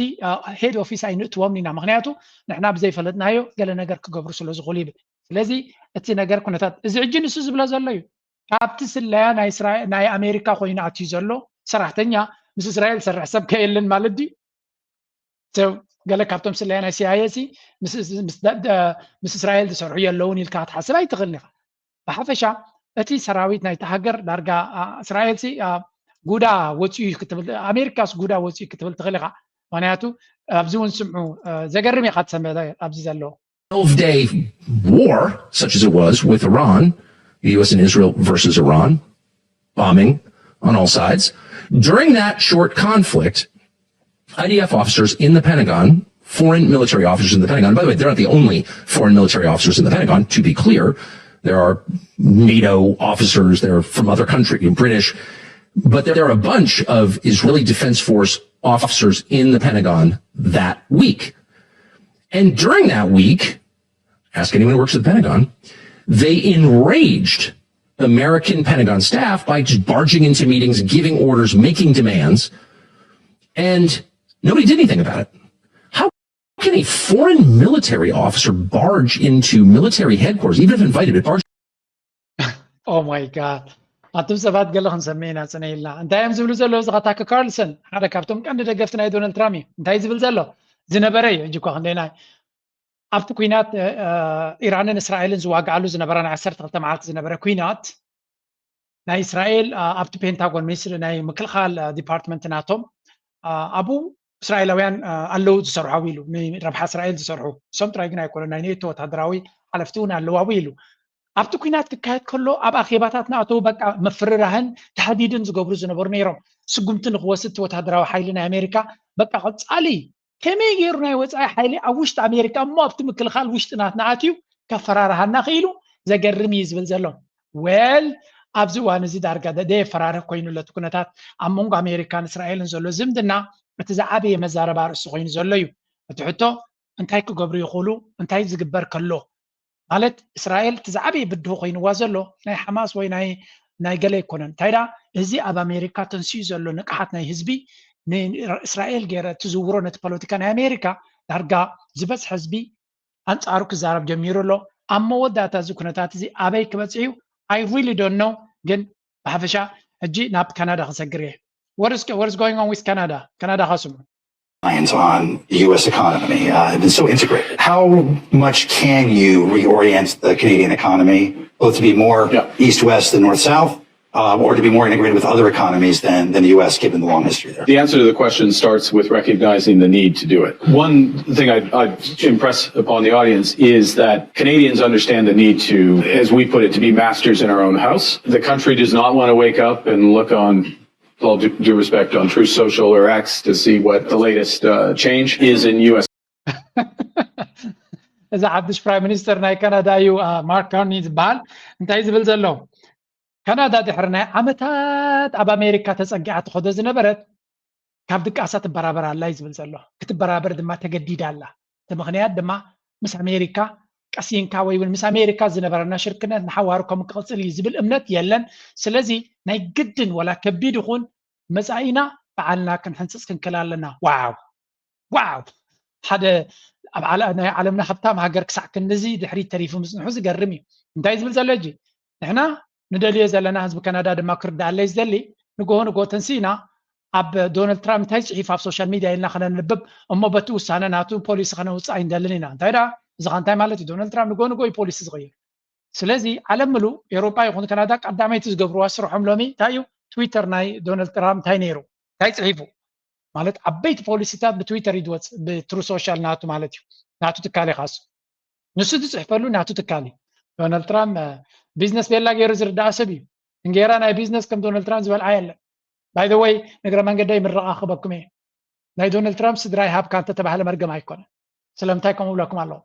ዶናልድ ትራምፕ ብሙሉእ ሃብቲ ናቱ መን የመሓድሮ ኣሎ ደቁ ንሱ ሃገር የማሓድር ደቁ ድማ ኩልትና ቢልየንስ ኣለዎ ሃብቲ የማሓድሩሉ ኣሎ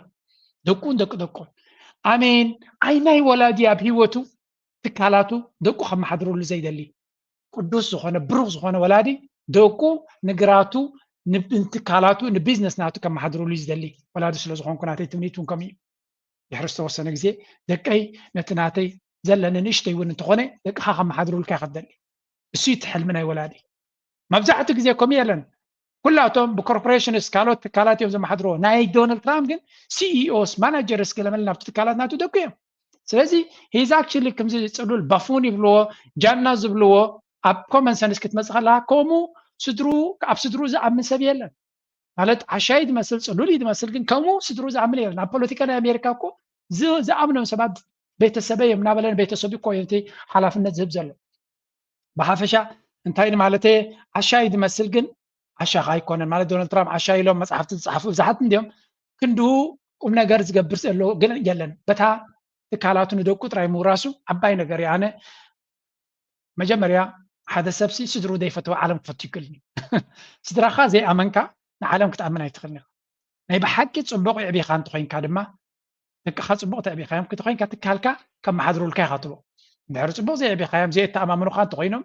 ካልእ ነገር እዩ ግን ኣብዚኻ ክንግምጥላ ዘለና ደቅኻ ናቶም ነገር ክገብሩ ናትካ ትካል ጥራይ ከመሓድሩ ዘይደልዩ ክኾኑ ይኽእሉ እዮም እዚ ሕጂ ሕማቃት ስለ ዝኾኑ ይኮኑን ንስኻ ሕልሚ ናትካ ሃኒፅካ ኣለኻ ደቅኻ ግን ናቶም ሕልሚ ናቶም ትካል ክሃንፁ ዝደልዩ ክኾኑ ይኽእሉ እዮም ቨሪ ናይስ ኣብ ከምዚ ፀገም የለን ግን ደቅኻ ኣብ ናትካ ትካል ኮይኖም ናትካ ቢዝነስ ከመሓድሩልካ ግን ሰናይ ነገር እዩ እምበኣር እንታይ እዮም ክገብሩ ካናዳ ካንስ policy, but wants to get on with what we can control. And that's a big part of the government strategy. So getting rid of barriers east-west, as you put it, barriers across the provinces, that alone, if it's fully done, we've done the federal part, but if all our... ብሓፈሻ ካናዳ ንግዚኡ ሓጎስ ጎፅ ክኸውን ከም ዝኽእል ግን ንሳቶም ምስ ኩሉ ዓለም ተረጋጊኡ ቢዝነስን ሽርክነትን ገይሮም ኩነታት ናይ ካናዳ ክቕይርዎ ክእሉ እዮም ኣብ ካናዳ መናብሮም ቁጠባን ሕማቅ ከም ዘሎ ዝንገር ትዘገርም ካንሲ ካናዳ ማለት ሃብታም ሃገር እዩ ሃብታም ክብለኩም ቴክኖሎጂ ገለ ዘለዎ ጥራይ ኣይኮነን ኣብ ከርሱ መሬት መዓት ማዕድና ዘለዎ እዩ ከመይ ገይሩ ከም ካናዳ ገዛ ክራይ ከቢሩ ዝበሃል ገዛውቲ ክሃንፂ ኩሉ መሬት ፀቢብዎ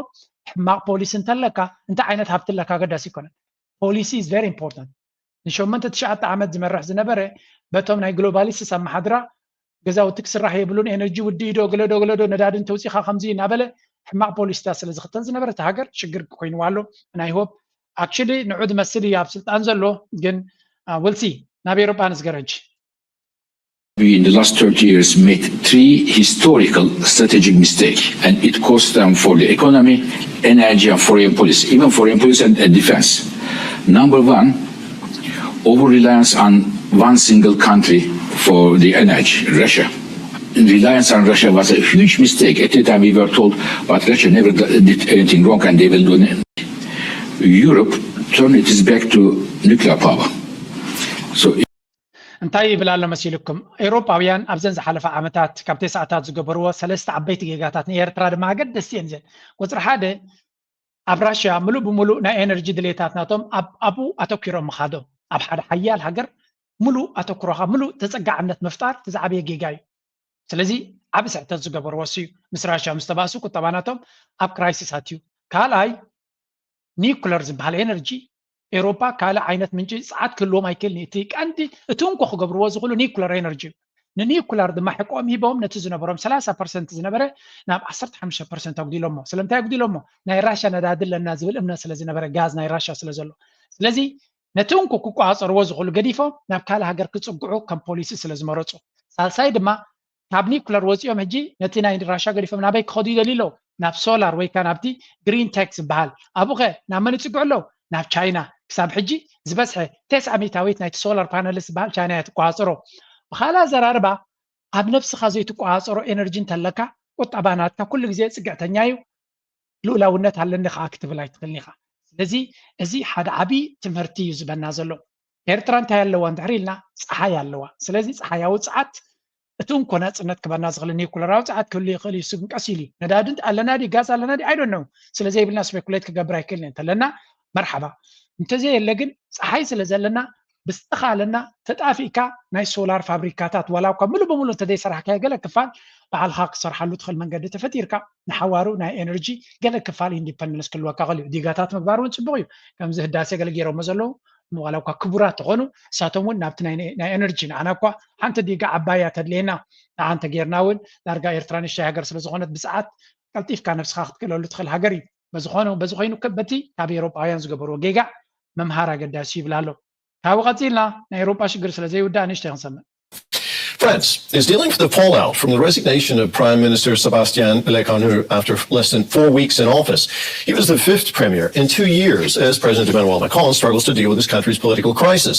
Macron was spotted taking a stroll along the Seine on Monday. French media have been speculating about who he was talking to on his phone, with opposition parties calling for new elections. His re-election, Macron had to try several times. First came Elisabeth Borne, then Gabriel Attal, then Michel Barnier, then François Bayrou, and finally Sébastien Lecornu.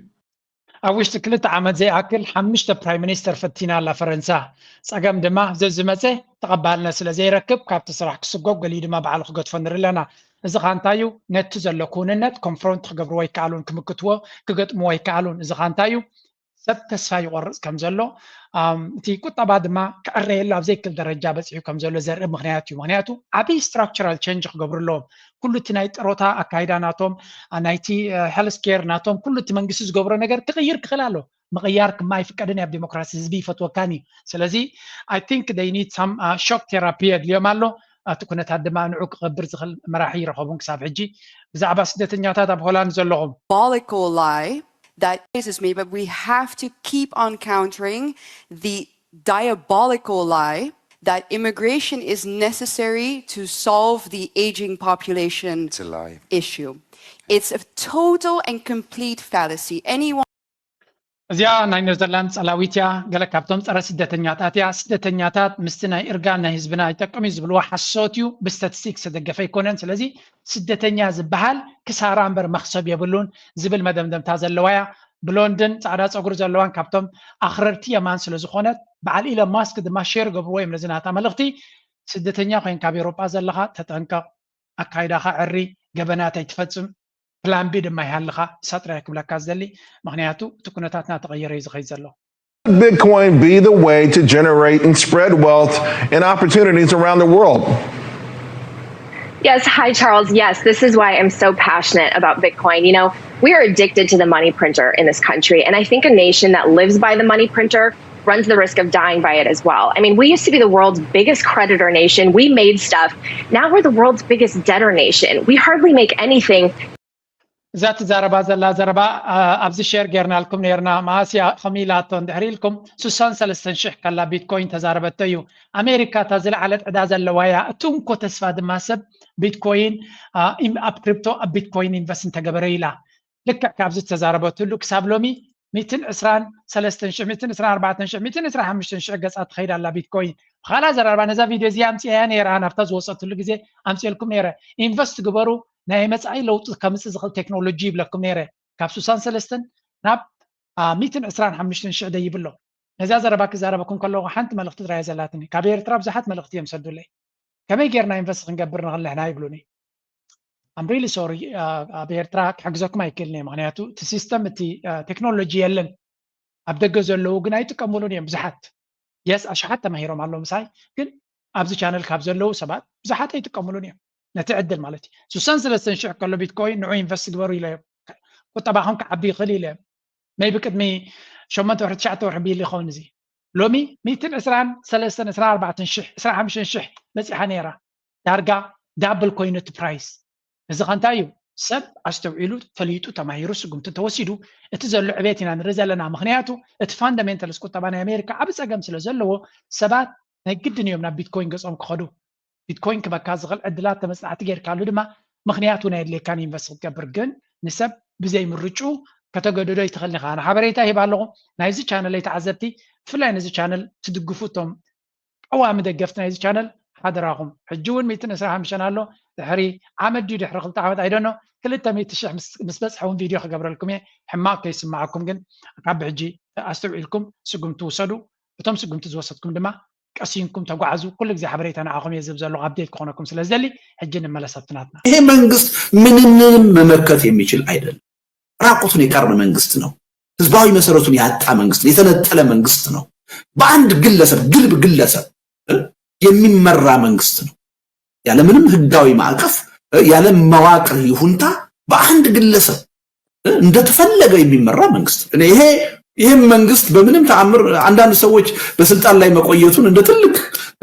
ብቃት አንናቀው ምናምን ሲሉ ሰማለሁ። ከራሱ ብቃት የመነጨ አይደለም። ሁልጊዜ የዚህን መንግስት በስልጣን ላይ መቀጠል ስናስብ መውቀስ ያለብን ራሳችን ነው ማፈር ያለብን። this is a powerful message ከም ትሪእዎ ዘለኹም ልደቱ ዝብሎ ዘሎ እዚ መንግስቲ እዚ completely ካብ ህዝቢ disconnected ዝኾነ መንግስቲ እውን ኣይኮነን። አብይ አሕመድ ማዕረቲ ተኻምነቱን ካልእን በይኑ ዘመሓድራ እቶም ኣብ ጥቅኡ ዘሎ መንግስቱ ዝመስሉ ኣካላት ድማ ንሱ ዝብሎን ዝሓስቦን ጥራይ ዝገብሩ እምበር ናቶም ሓሳብ ነቲ ሃገር ዘርብሕ ክገብሩ ዝኽእሉ ይኮነን። ስለዚ አብይ አሕመድ ኣብ ስልጣን ምቕፃሉ ንኣቢ ዘይኮንና ክንሓምዝ ይግባአና፣ ነፍስና ኢና ክንሓምዝ ይግባአና። ከምዚ ዓይነት ደካማ ፍጥረት ክመርሓና ምኽኣሉ እዩ ዝብል ዘሎ። ስለዚ እቲ ድምፂ ካብ ኩሉ ወገናት ዝመፅእ ዘሎ ሓደ ዓይነት ድምፂ እዩ። አብይ አሕመድ ዕድመ ስልጣኑ ከብቅዕ ዘሎ መራሒ እዩ። ነቲ ሃገር ዳርጋ ይቆፃፀራን እዩ ዘሎ። እቲ ናይ ኦሮሞ ዕንደራ ድማ ካብ ግዜ ናብ ግዜ እናሓየለ እዩ ዝመፅእ ዘሎ። ተሪእኩም የንሱ ናይ ልደቱ ምዝያ ታሓይስካ ተሪእኻያ ድማ ሓንቲ እያ ትኾን ድምፂ። ለኮማንዶ ተመራቂዎች የእንኳን ደስ አላችሁ መልእክት ባስተላለፈበት ጽሁፉ ዓለምን ጉድ የሚያሰኙ ዘመቻዎች ይኖሩናል አለ። በዛሬው ዕለት መስከረም 26 2018 ዓ.ም በአፋብሃ ምዕራብ አማራ ቀጠና ቴዎድሮስ እዝ የመንገሻ አቲከም 5ኛ ክፍለ ጦር ቡሬዳሞት ብርጌድ ስር ስለተመረቁ የኮማንዶ አባላት የእንኳን ደስ አላችሁ መልእክት አስተላልፈዋል። አርበኛው በመልእክቱ መሰባሰባችን ይቀጥላል፣ መሰልጠን ማሰልጠናችን ይቀጥላል፣ መታጠቃችን ይቀጥላል፣ ለህልውናችን መዋጋታችን ይቀጥላል ብሏል። ምክንያቱም በዘመኑ ልክ ያልተዘጋጀ ህዝብ ይጠፋል፣ ዘመኑን ያልዋጀ ትውልድ ይበተናል ያለው ዘመነ የትኛውም ማህበረሰብ ዓለም በየቀኑ ለምትደግሰው ጥፋት ዝግጁ ካልሆነ ይቀሰፋል። የትኛው ማህበረሰብ ቀጣይነት የሚረጋገጠው ለሚገጥመው ፈተና በሚሰጠው ምላሽ ልክ ነው ሲል አብራር ከም ትሪእዎ ዘለኹም እቲ ኣብ ፋኖ ዘሎ ለውጢ እዚ ዘመነ ካሴ ዝበሃል ዝመርሖ ዘሎ ግንባር ኮማንዶ ናቱ ከመርቕ ከሎ እዩ። ገለ ካብቲ ንሪኦ ዘለና ዘረባ ድማ እዚ ሕጂ ዝግበር ዘሎ ኣቃውማ ናይ ፋኖ ወይ ናይ ኣምሓራ ንሕጂ ንኣቢ ንምውዳቕ ጥራይ ዘይኮነ ንኣትዎ ዘለና መድረኽ ናይ ዓለም እዮም ዝብሉ ዘለዉ ሓያል ተዘይኮንካ ክትነብር ኣይትኽእልኒ ኢኻ። ብዛዕባ ምንባርካ መሰልካን ክትሓትት እውን መሰል የብልካን። ስለምንታይ ሓይሊ ዘለዎ ጥራይ ድሌቱ ክገብረሉ ዝኽእል መድረኽ ኢና ቲና ዘለና። ስለዚ ሓያላት ክንከውን ግዴታ እዩ። ናይ ግዜ ናይ ዝእዋን ጠለብ እዩ። ኤርትራ ነዚ ቅድሚ 20 ዓመት ቅድሚ 30 ዓመት ስለ ዘንበበቶ እዩ ኣድቫንቴጅ ኮይኑዋ ዘሎ። ወታደራዊ ሓይሊ ብቁጠባ ጥራይ ክትኮ ይትኽእል ኢኻ። ቁጠባ ኤሮጳ ኣለዎም፣ ወታደራዊ ሓይሊ ስለ ዘይብሎም ግን መጋበርያ ክኾኑ ተገዲዶም ኣለዉ። ቁጠባ ፅቡቅ እዩ፣ ኣገዳሲ እዩ። ወታደራዊ ሓይሊ ተዘይብልካ ግን መተካእታ ኣይኮነካን እዩ። ወታደራዊ ሓይሊ ሃሊካ ወታደራዊ ሓይሊ እቲ ቀንዲ ስለ ዝኾነ ኣብዚ ሕጂ ንሱ ሃሊካ ኣብ ልዕሊኡ ቁጠባ ተወሳኽካ ግን ናይ መወዳእታ ድልውነት ዘለካ ንስኻ ኢኻ ትኸውን። ስለዚ ካብዞም ፋኖ ዝብልዎ ዘለዉ ፋኖ ከም ኣርኣያ ክወስድዎ ዝኽእሉ ኣብዚ እዋን እዚ እንታይ እዩ? ንኤርትራ እዮም ከም ኣርኣያ ዝወስዱ። ሓያል ወታደራዊ ዓቕሚ ክህልወና ኣለዎ። ሓያል ወታደራዊ ዓቕሚ ምስ ሃነፅና እቲ ቁጠባ ይኹን እቲ ሕብረተሰብና ንኸነመሓድር መሰል ክህልወና እዮም ዝብሉ ዘለዉ። ኣብይ ኣሕመድ እንታይ ይብል ነይሩ? ኤርትራ ዶ ባሕሪ ዶ ጀነፍሪት ዶ ገለ ብል ነይሩ። ካብ ክንዲዚ ዘረባ ስጉምቲ ምውሳድ ዶ ይመቐለለሉን ከምኡ እንድሕሪ ኮይኑ ሓሳቡ መቐለለሉ ብሓቂ እንታይ ግን ፀገም ሓይሊ የለን። ብግምቲ ኣብ ኤርትራ ሓይሊ ኣሎ። ሓይሊ ስለ ዘሎ ሓይሊ ናይ ወታደራዊ ዓቕሚ እኹል ትርፍ ኣሎ። ንኣብን ስርዓቱን ናብዚ ሕጂ ዘሎ ዘይኮነሲ ኣብ ሓያል ግዜ ከላን ኢትዮጵያ እውን ዝብድእ ሓይሊ ኣሎ። እቲ ካልእ ስግደፍዎ ካብ 2018 ኤርትራ እቲ ዝኸፍአ መድረኽ ወፂኣ ምስ ኢትዮጵያ ሰላም ምስ ገበረት ካብ 2018 ክሳብ ሕጂ ኤርትራ ዓብ ኩናት ኣይረኣየት። ውሽጣ ድማ ኣብሶሉት ሰላም እዩ ዘሎ። ስደት ድማ ከምቲ ናይ ቀደም ኣይኮነን። ድሕሪ 2018 ስደት ምናልባት ኣብቲ ዶብ ምስ ተኸፍተ ብዙሕ ሰብ ተሰዲዱ ይበሃል እዩ። ንደገ ክትሪኦ ከለካ ግን ዝበፅሐ ሰብ ቅድሚ ይመፅእ እዩ። ድሕሪኡ ዝመፀ ውሑድ እዩ። ብመንፅር እቲ 2016 8 2008 9 10 ዝመፅእ ዝነበረ ከምኡ ድማ 15 16 17 ዝመፅእ ዝነበረ ኣዝዩ ብዙሕ ሰብ ድሕሪኡ እቲ ስደት ብፍላይ ናብ በዓል ኤውሮጳ ብመጠኑ ጎዲሉ ክንብል ንኽእል ኢና። የለን ይብል ኣለኹ። እንታይ ንማለት እየ ንመለስ ኣብዚ ኤርትራ ኣብቲ ናይ ምክልኻል ናይ ሴኪሪቲ ንቅድሚት እያ ከይዳ ዘላ። ስለዚ እንታይ ማለት እዩ? ኤርትራ ዝጎድላ ናይ ቁጠባ እዩ which is possible ኤርትራ ንዑ ጥራያ نزي مكل خالكي قدفت نسونا هلوه أبكو طبعا زيادة تبكيران تخيدا زحيلت هجر قرن أفريقيا نخدكون ألانديا زحيلت زبالت هجر نخدكون زبالت مدرخ جيرالا بقمت علو بعلفانو يوم زقبرو زلو قالسي حجي نعون من الرخخاب زل على براخنا حيل كل وقع زقبر زلو قيا نيفانو ندرلنا زد تاريخ هايو تمنسي زعسلو زلو اتا كايدا تأودادبات تمكرو ناوسر وز خد زلو بلاس اتبغد ميت كنتم أنا هنا زناي لدتو مالتيو እንዲህ አይነት ደካማ ዋሾ የሆነ ህዝባዊ ተቀባይነት የሌለው መንግስት በስልጣን ላይ እንዲህ ውሎ እንዲያድር ለአመታት በዚህ ድማ በህዝብ ደገፍ ዘይብሉ ዝለሐለሐ መንግስትና ሃለወ ከመይ ጌርካ ክትቅጽሎ ትኽእል ከመይ ገይሩ ኣብ ስልጣን ክቅጽል ይኽእል ኢልካ እንተ ሓቲትካ ወል ክኸውን ኣይክእልኒ ኢኻ ኢልካ መደምደምታ ክትገብረሉ ትኽእል ሓደ በሉ ላይ ብዙ ነገር ከተሓዘልኩም ስለ ዝኾንከ ካብኡ ቀፂሉ እንታይ ይብሉ ለው ብዝኻ ከርየኩም ሓንቲ ናይ ኦሮሞ ጥፍኣትኩም ኣኽኢሉ ኣሎ ስለ ዝበሃሉ ዘለው ዝገብርዎ ዘለው ሓንቲ ቪድዮ ነይራትኒ if I can find it ኤርትራውያን ፖስት ገይሮማ ዝነበሩ እዩ I don't know abs qaraba dalla مثلا let me search for it give me a second كريكم يا قداس Kenya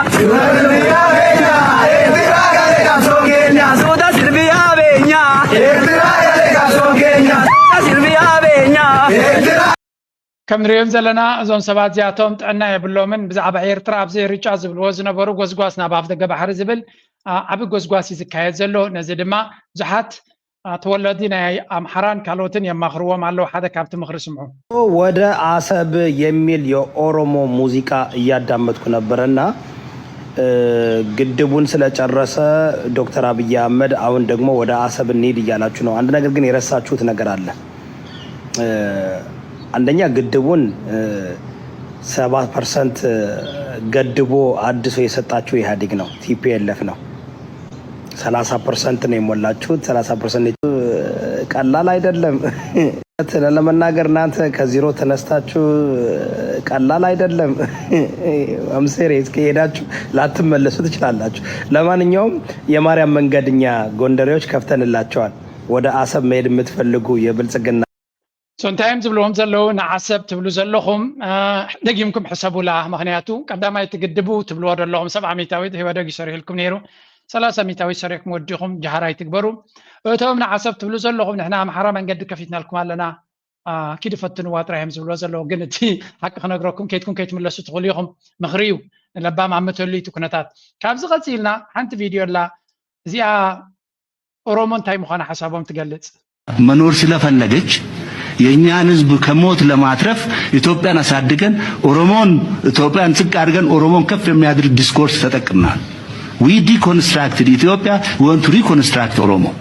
አሁን በደረስንበት ጊዜ ደግሞ because we feel responsibility we want to play a different role.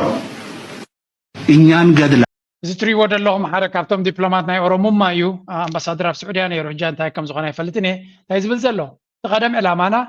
ነታ ኢትዮጵያ ትበሃል ኣፍሪስና ኦሮሞ ትበሃል ሃገር ክንሃንፅ ኢና ድሌትና ነይሩ ግን ኣጋጣሚ ኣብ ስልጣን ስለ ዝመፀና ሕጂ ነታ ናይ ኦሮሞ ትብል ፕላንና ገዲፍና ነታ ኢትዮጵያ ክንሃንፅ ኢና ንመን እዩ ክቆሽሾ እሳቶም ነታ ኦሮሚያ ትበሃል ሃገር እዮም ዝሃንፁ ዘለዉ ክሳብ ትሰልጦም ነታ ኢትዮጵያ ትብል ከም ሽፋን ተጠቂሞም ነታ ኦሮሚያ እዮም ዝሃንፁ ዘለዉ that's why እቲ ኮሪዶር ልምዓት ዝበሃል ኩሉ ኣብ ኣዲስ ኣበባ ጥራይ ዘሎ ኣዲስ ኣበባ ጅማ ገለ ዝብሉ ኩሉ ኣብቲ ናይ ኦሮማ ከተማታት ጥራይ እቲ ህንፃ ዝግበር ዘሎ ስለዚ ንሳቶም ነታ ኦሮሚያ ትበሃል ሃኒፅና ሽዑ እታ ኢትዮጵያ እንድሕሪ ዘይትከኣል ተኮይና ትበተን ክብሉ እዮም ተኽኢሎም ናብ ኣፍ ደገ ባሕሪ ዝርበፁ ዘለዉ ድማ ከምኡ እዩ ኣፍ ደገ ባሕሪ ብጅቡቲ ዝመፅእ ክዕፆ ስለ ዝኽእል ብኬንያ እዮም ዝሰርሑ ዘሎ ምክንያቱ ንዓቶም ብኬንያ እዩ ዝጥዕሞም ስለዚ ኩሉ እቲ ስትራቴጂ ነቲ ሃገር በቲንካያ ንክትጠፍእ ዝግበር ዘሎ ሕልሚ ምዃኑ ምግንዛብ የድሊ ንቐፅል ኣብዚ ኻ ስምዕዎም ሩቅ አይደለም ኦልሬዲ ተቦርቡሮ ተሸርሽሮ ያለቀ ነው የኢሳያስን እድሜ የሚቀጥሉት እነማን ናቸው ነው ጥያቄው የኢሳያስ እድሜ እንዳያጥር የሚያደርገው አንደኛው ህወሓት ነው በተለይ ከምን ጋር ተያይዞ ከባህር በር ጋር ተያይዞ ኢትዮጵያ የባህር በር እንዳታገኝ ሆን ብሎ ጥቁር አሻራ ጽሎ ሄዷል እንዲመለስም አይፈልግም ያ ጥቁር አሻራ እንደ ጥቁር እንደሆነ እቲ ዘገርም ኩሉ እቲ ዕላማ ናቶም ናብ ሻዕብያ ጥራይ ወሪዱ ዘሎ ሕጂ ንኤርትራ ቁርብትለይ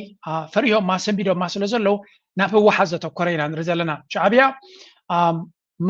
መዓለናዮ ንኢሳያስ መዓለና ንከምዚ ምገበርና እንትኾነ ህወሓት እዩ ዘጥዕኖ ዘሎ እንታይ ማለት እዚ ኩሉ እቲ أتوكرو ناب هو حد جزء تسألنا ناب هو حد جزء نكون تعلم ما نصوري هو حد قتيل كاسق مبالا يكون تعلم ما بحاده نخلط يوم مجمر يعني هو حد حسكا هو حد محير كان تقرأ حسكا نيرترا مهرام مثلا سلزابيه زو قدايزي اجي ني شعبيا قديفكا نتقرأ بينو نكتحرم زيقبر زولو منقصقاسات نرلنا بقمت قالوا اتي تقرأ زولو اللي تما ويون اتي مرحنت نزكو نتاصبو غيران بيبولو تقرأ حد حاول يتزارو وخطأ سلازر له انت ايلت مالسي قريمني حزايا بنوت اي قلت يا تزاروا اي كتفونا يام تحزن يخون هاتون جمجمنا فقم قتمنا إن لنا حقهم زي قديفنا حدا خوينا تودينا أنت زي تقاليسنا ولا إبنا أنت نهبون كتفونا يا مير أيقد ولا إبنا أنت نهبون كي ترسعوا ولا إبنا أنت نهبون بايترفنا إلنا من قصنا كل نجر قديفنا تجارون تناطون حدا بحدا تاريخنا خطفوهم بهلنا خطفوهم قال لهم عرب قال لهم رايا قال لهم تنبيان قال لهم عدوات زعم بهال زربال بتعمد لنا أنا إلهم كبتنا يا بوراجا سو ولا إبنا أنت نهبون يقرفنا نيل كره تخكلنيا سو نبوتنا من ولا إد كايب كون تجراوي كين كامن باري كان زحج زلوا عملاق كنوقمو الله نخلي نايم عرب تجراي نحن نقالس زلنا ممارس سلازي ولنا خميس نبر سلازي لنا سلازي بجوزو من فرار حكي بمثال فرار حكي فلا لا يقول نلو لاو نتوزق على سيزو معناته نلو ناوزق على سيزو يزنقرك زلو بتقال سخي ناي جيصن ناي كالي اماراصن تزغون و مون دحركن ودا خوي الناس بار نغدو فوت بتخوني كم كلاس وطا اماراصن زي ول حزب ግን مسائل غيره دمصاخو غوزو محزه مصاخو تاع فلالي حدث يتمسرتاو ነገር كون زلو يزلك زلو دحر منبرك اختدل خوينكاس بغوزو مون هون بمسائل ون ممارات خالي تليكا ملحات موات سلازيدلي تغرفيا تقرأي جن تايم ممارات كله نمرقات كاو قالسن وطا استايلو يتحدى نحن نقالس زل exactly so اتكونتاتنا ኢትዮጵያ ግን ታይ መስል እንደህሪና ምናልባት ኣብዚ ትሪዎ ዘለኹም ናይ ትግራይ ናይ ፋኖ ገለ ትራይና ንዛረብ ዘለና ናይ ሸነ ንዛረብ ኣለና ኣብ ሶማልያ ድማ ዝካየድ ኣሎ ጋዝ ረኺበ ኢሉ ፋብሪካታት ደገሎ ደሃንጽ ኣለኹ ይብል ኣሎ እቲ ናይ ትግራይ ኦንኤልኤፍ ዝበሃል ድማ ናይ ትግራይ ናይ ኦጋዴን ምንቅስቃስ ድማ እንታይ ኢሉ ኣሎ the ONLF condemns the Ogaden gas project for violating Somali rights destroying livelihoods and betraying peace commitment ስለዚ እዚ ONLF ዝበሃል ድማ ነቲ ናይ ጋስ ፕሮጀክት ከም ዝኮንኖን መሰል ናይ ሶማላውያን ዝግህስን መናብሮናቶም ህይወቶም ዘበላሹ ከምኡ ድማ ነቲ ናይ ሰላም መብጻዕታት ደፍረሰ ስለ ዝኾነ the Somali nation will never accept development built upon its suffering and silence ስለዚ እቲ Somali nations ዝበሃል ዘሎ ትክክል ሶማል ማለት እዩ ከም ሃገር እዮም ዝፈልጡ ነፍሶም ስለዚ ነቲ ናይ ጋዝ ፕሮጀክት ዝበሃል ዘሎ ሓደ ዓቢ ጽሑፍ ጽሒፉ ሰዲዱ ከም ዝነበረ ኢና ንርኢ ዘለና ኦጋዴን ናሽናል ሊበሬሽን ፍሮንት ዝበሃል እቲ ጽሑፍ ድማ ኣብ ሶሻል ሚድያ ይዘውር ነይሩ ስለዚ ኣብ ኢትዮጵያ ዘሎ ጸገም መወዳእታ ዘይብሉ ጸገም ምዃኑ ምግንዛብ የድሊ ኣብይ ኣሕመድ ድራማታት ክገብር ይኽእል ሸው ክገብር ይኽእል ኩነታት ክሰርሕ ይኽእል ኣብ መወዳእታ ግን እቲ ሓቂ ክሽፍኖ ኣይክእልን እዩ ምናልባት ነታ ኩነታት እትያ ኣብዚኣ ብርሃነ ልፍዓተይ ናይ ኦጋዴን ጽቡቅ ገይሩ ይገልጻ ኣብዚኣ እስከስምዑ ናይ ኦጋዴን ምንቅስቃስ ናይ ኦጋዴን ሓርነት ምንቅስቃስ እውን ዝለዓለ ነገር እዩ ዘሎ ናይ ሶማል ምንቅስቃስ ዘሰክፍ ኩነታት እዩ ዘሎ ናይ ሲዳማን ናይ ኦሮሞ ኮንፍሊክትን እውን ትርኢ ኣለኺ ቱናትና ከምትለልኩ ወይ ሶ ብሓፈሻ ተዓዲ ፈጥታ ካብ ቁፅፅር ወፃእ ኣብይ ኣሕመድን ስርዓት ኣብይ ኣሕመድን ዝኾነትሉ ኩነታት እዩ ዘሎ ኣብይ ኣሕመድ ፕራክቲካሊ ካልኣይ ከንቲባ ኣዲስ ኣበባ እዩ ኮይኑ ዝሰርሕ ዘሎ ምባል ይከኣል እዩ እዚ ኣብ ባይታ ዘሎ ጭቡጥ እዩ ኣብ ሚድያ ዘሎ ግን በልፂግና ኢና መዳበርያ መረቕና ነዳዲ ባውፃና ዚባ ገርና ዝብል ናይ ኮስሞቲክስ ናይ ብልጭልጭ ወይ ከዓ ናይ መደናገሪ ኣጀንዳ ያው ዶሚኔት ገይርዎ ኣሎ نتوم ميديا مالتي بوغن إيرترا خم تري اللي خاب سرعة بالسجنة معلت ورركم زيجوركم قال لبل ناي بحردو ناي عصب دو جزعلو الأجندة له نون مكات أخول مدلاو زجوري مثلا خافتي وهابي قال منجست إيرتران كاب منستر زينا إيرتران خاب يمان جور مسكال زوهاو صحفات قال خطر خلها أخول مدلوات بذاتها حدنتهم لو على النتهم نمخبار خموترو ابتدالو خمزلو زريو ملكتات له سو بحفشا أبي أحمد دبلوماسيا ودكات قتيمولو economical crisis قتيمولو political crisis almost failed غيرو يو متحف مراوكو قالوا ناي image building agenda تتصميد زلو security crisis له economic crisis له زيوم له دحر زي المعقاس خانا ما هي وسا غير له خيو كذا خراي معلتاوي مناورو زخل شغطات قال منامن خميم خصو حبيرنا نريو مينا تي ناي ما هي وسا غير رغاغعدو ايرغاغعو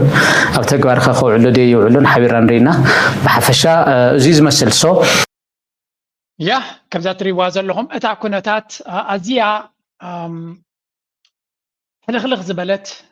እና ኮነት ያተመጽ ዘላ ስለዚ ናይ አብይ አሕመድ ውድቀት ብናይ ኤርትራ ኩናት ጥራይውን ከውን አይከልኒ ወላ ኤርትራ ነቲ ኩነታት እቲ ብስተኻለ መጠን ደፊዓ ኩናት ከም ዘይፍጸም ድሕሪ ገይራ ናይ አብ ሙዳቅ ዘይተርፍ ከውን ከም ዝኽእል ወንርለና ስለዚ ምስ ኤርትራ ንሱ ምኽንያት ዳይ ዘል ዘሎ እምበር እቲ ንዑ ከውድቕ ዝኽእል ፀገም ኣብ ውሽጡ ዘሎ እዩ ስለዚ كلنا كيورو كخلقو مسير ترى تواجه ردوني نشمقلنا عبد الفطر ولا نخبل نخوي كتق مسألة خلبر أتكونتات كم زان رؤية زلنا طبعا عز فلتو أبتعدز أمة زلو زارب وزلوي أبحد هاجرنا تغمت كندزك تزارب مسألة ترى يكونن أنا هنقرأكم مسألة ترى يكونن حيل سلو زي بلي نزم بعل برهانو نكبصحهم حيل تزلون ير عما يقرفوا من يرو سلمتاكم لك مالو هاي كونن برهانه نبرهانه انترفيو غير كيلوم زاسرو 7 يوم نير مابس سمعوا يا انت ديريكم ما نيركم كجن دحر بمنتا اخطا سيرختو اليوم تلخ تلمص كستات تلنا ركنتا افتشعو غزي غنا كحزونا خلو بهوكاتنا ግጭት ማነሳሳት ጥቆማ ተደርጎብሻል ስለዚህ ንሕና ድማ ስራሕና ይኖ ክንከታተለኪ እነኢና እዮም ኢሎም ንሽዑ ማለት እዩ ሽዑ ገና ናብ ቤት ማእሰርቲ ካአቱ خلخو ካኡ አቴ ሙሸት እዩ ነይሩ እንደውም መስታውሲ قال بوليسيا حيزاتني تورد نيرا نابزي بيت نابزي معرفة بوتا مالتيونا منامني لوما كاوت انحيا تايو اي ترد ان بيتشا نابزون كالوت اسرات حاوي نيرا ايرتراويان نيرو بصحات ايرتراويان نيرو بركت زبل ايرتراويان بستفل عليها مكنيات زاتو كالوت تمساسالي ناتي عينت كس زقرب لهم تولرت عم حراون نيروم يوم بفانو منامن زبل مالتي اسو بدن بيغيرخ مصكاي ያው አቴ ካው በጽባሂቱ አነ ታይ حسب ነይራ ሽዑ ድቃሳይ ተድቀሰኒ ካ በጣም እዩ ዘፍርህ ቤት ማእሰርቲ ኢኻ አቲኻኒ ኢኻ ሓድሽ ዝኾነ በቃ ሓድሽ ሁሉ ነገር ወቅታዩ ተፈጢሩ ምናምን ኢኻ ትብልና ዞማው ውሽጥ ዝነበሩ በጣም ከረጋግዑን ሞክሮም አጆ የጋጥም ምናምን ኢሎም ግን አነ ዘይደቀስኩ ይሓዲር በጽባሂታ ንግሆ ጻዊዖምኒ ኸይደ ሱውን በጣም መፍርሒ እዩ ነይሩ ሓንቲ ሚኒባስ ነይራ نابزي أتوي لومني بزوح بوليس نيرو بقى أنا بتشايني تكساسي تنبر خلوت بملومس بوليس هم نيرو بقد ما بيك أب مكينا نيرو بالعلوات يوم فيدرال بوليسات يوم نيرو منا سأليم زجبرو هاوزي استشفنوا قالتي بدحريتون همو تعمل الجواب زا أنا زله لا مكيناس بوليس ونيوا كرميتنا دحريتون الجواب نيوا نبض عمي فرحة نابي يوم زوسترنس قرأتيني كاون حدا بوليس مسائل نبره نبينا نخد منامني ليو اي انا وناي فلطكون ግዳጅ ተዋህለ ምናምን ነገር ይሉኒ ሰው خنغراني አይደለኝ ነበር ናብስ ሆነ ቦታ እም ዝወስዱኒ ለብጣም ፈርሄ ነይራ ከምዝ ንሪኦ ዘለና እዚ እቲ ዘሎ ኩነታት እዚያ ነቲ ብርሃነ ኢንተርቪው ዝገበረትሉ ናይ ጽምዶ ስለተዘራረበት ኣብ አዲስ አበባ ኻ ስለ ዝነበረት ይመስለኒ እዚ ኩነታት ዘጋጢምዋ ስለዚ አብይ አሕመድ ዝከኣሎ ኩሉ ይዝገብር ዘሎ ምክንያቱ ቶምሱ ዘለው ይነግሩ ስለ ዘለው leadership, the executive committee wanted to dictate everything. They don't have the gray matter. They don't have a clear idea of what the world thinks about them. Right. They don't have any clear idea, even the foggiest idea of what it means to be in charge of Tigray and what it means to try to extricate these people out of the kind of destruction and እንታይ ዝብል ዘሎ ናይ ጌታቸው ረዳ ፈጽምካ ርእሲ ዘይብሎም ትግራይ ኣብ ከመይ ኩነታት ወሪዳ ኣላ እንታይ ዓይነት ጽልዋ ኣብ ዓለም የምጻሎም ኣሎ ሓስቡ ዘይክእሉ ሰባት እዮም ነቲ ህወሓት ዝመርሑ ዘለዉ ዝብል ዘሎ አሚን ህወሓት ዝበሃል 50 ዓመት ዝገበረ ፓርቲ እዩ እቶም ምስ ዘለዎ ድማ ናይ ነዊሕ ዓመታት ምስ ዝነበሩ እዮም ሕጂ ድዮም ተረዲኦም ከም ምዃኑ ወይስ ቀደም ስለ ዘርብዖ ዝነበረ ይምጾም ነይሩ ማለት እቲ ዘረባናቱ ንዓቢ ከምዚ ገይሩ ዝገልጾ ነይሩ ባሕሪ ናይ ጌታቸው ምዃኑ ኢና ንፈልጥ ሎሚ ኮይኑ ነቲ ትማል ምስ ዝነበረ ኣጸቢቕካ ናይ ምድኻብ ክእለት ኣሎ ስለዚ እዚ እቲ ንምንታይ ከዓ ከምዚ ወፅዩ ፍቆርስ ነቲ ኣጀንዳ ናይ ዓቢ ከሳስየሉ ስለ ዝነበረ እዩ ስለዚ እቲ ኩነታት ኣዝዩ ዝተሓላለኸ ነገር ኢና ንርኢ ዘለና ካብዚ ናበይ ክቕፅል እዩ እንታይ ክኸውን መወዳእታ ናይቲ ትግራይ ሓቢርና ንዕዘቦ ኮይኑ እቲ ኩነታት ግን ከቢድ እናኾነ እዩ ዝኸይድ ዘሎ ኢትዮጵያውያን ኣነ ኩሉ ግዜ ከም ኢሞሽናል እዩ ዝሪኦም በላሕቲ ይኮንን ግን ኢሞሽናል ብዛዕባ ነብሶም ጌጋ ዝኾነ ርድኢት ኣሎ ንሱ እዩ ከዓኒ ግዳይ ናይ ምስ ካልኩሌሽን ዝገብሮ ሕጂ ንሕና ከም ኤርትራውያን ኣብ ዓድና ብዙሓት ሰረቕቲ ርኢና ኢና ቱርኪ እንግሊዝ ጣልያን ገለ ርኢና ኢና ኢትዮጵያ ከዓ ሓንቲ ካብኦም ግን ትፍልለይ ኢትዮጵያ ውሽጣዊ ድፊት ኣይኮነን ከምኡ ከም ትገብር ገይርዋ ክንብል ንኽእል ኢና ካብዚ ሕጂ ንሪኦ ዘለና ነገር ማለት እዩ ከምዚ ዘይንስኻ ምምሳል ተዓቕሚ የለን ትስልጣነ እውን ከምኡን ክንድኡን እዩ ገበሪ ክትገብሪ ትኽእል ኢኸ ኢሎ እማ ከም ዝገበረት ይርዳእካ እቲ ብኤርትራ ዝነበረቱ ግዜ ኢትዮጵያ ማለት እዩ ሕጂ እሱ ኸይኩም የተርፍን እዩ ካልኦት ክኢላታት ሰራቕት ንበሎም ቶም ካልኦት ወይ ተመክሮ ዘለዎም ዘድልዮም ሰሪቖም ዘድልዮም ኣልዒዶም ከይዶም ወይ ንኻልኣይ ግዜ ንኽሰርኩኻ ብኻልእ ኣገባብ ክመፁ ይኽእሉ ኢትዮጵያ ጀማሪት ሰራቒት ምዃና ትፈልጠሉ ምስ ሰርቆት ንብረት ኣብ ፍቕሪ ወዲቓ ውፅኢት ናቱ ከዓ ሕጂ ምእባዳ ኸፊኢልና ከምዚ ሕጂ ዝቕዝምዎ ዘሎ ብምቑዛም ኣፅሚሞም ኢና ኖርማል ጀመርቲ ሰረቐት ምዃኑ እዩ ዘርእየካ እትሰረቕዎ ንብረት እንተ ብሕጊ እንተ ብኻልእ ተመሊሱ ካልእ ኣገባብ ክመርፁ ካልእ ኣገባብ ተዝጥቀሙ ወላ ሓንቲ ክትውስኸላ ይትኽእልኒ እዛ ዘረባ እዚኣ ፅሪቲ ዘረባ እያ ሰራቅሲ ነቲ ሰሪቕዎ ዝነበረ ኣመና እንተፈትይዎ ናቱ ኮይኑ ተሰምዖ ኩነታት ኢና ንርኢ ዘለና ቬሪ ቬሪ ሳድ ሕጂ ክንቅፅል ኢና ብፍላይ ቁርብትለይ ለንቀነ ሕማቕ ነገራት ይርኢ ኣለኹ እንደ እስከ ንስማዕዮ ከመይ ገይሩ ይጠፍኡ እቲ ዕላማ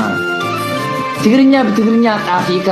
14 ኣንስቲ ጌርካ ቆልዑት ምውላድ የፈርካ ሓወይ ንሕና ተሸዊትና ንስኹም ጠፊእኩም ንሕና 4 ኣንስቲ ኣነ ሕጂ መበራብዓይ ትበፅሕ ኣለኹ ካብ ኩለን ክልተ ቆልዑት ኣለውን ሰብ ዘይፈልጦ ሕጂ ተሪፋትኒ ዘላ ሓንቲ ጓል ትግርኛ ሸግድሪት ዘመስለማላ ምስኣ እውን ወዲእ ኣለኹ ጓል ትግርኛ ኦርቶዶክስ ዝነበረት ሸግድሪት ወዲኡለይ ኣሎ መዓኣ ክምርዓዋ እዩ ነዚኣ ጓል ትግርኛ ከመይ ጌርካ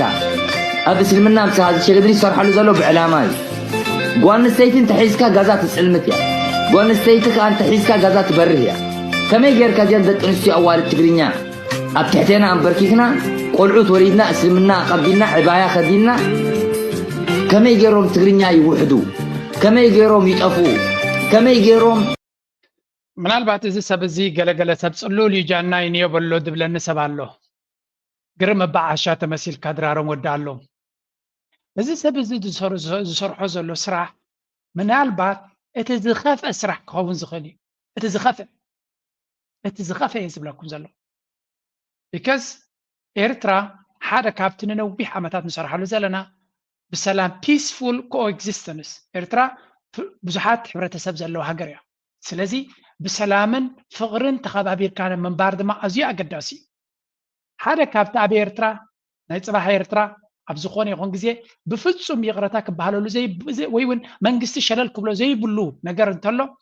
ነዚ ሕብረተሰብ ብሓደ ንኸይነብር ዝዕንቅፅ ሕማቕ ተንኮል ዝጉስጉሱ ሰባት ዓያሺ ይኹኑ ደናጉላ ይኹኑ ብሕጊ ኣብ ቀይዲ ክኣትዉ ይግባእ ምክንያቱ ዝዛረቦ ዘሎ ዘረባ ክንደይ ኣሎ ነዚ ሓቂ ዝመስሎ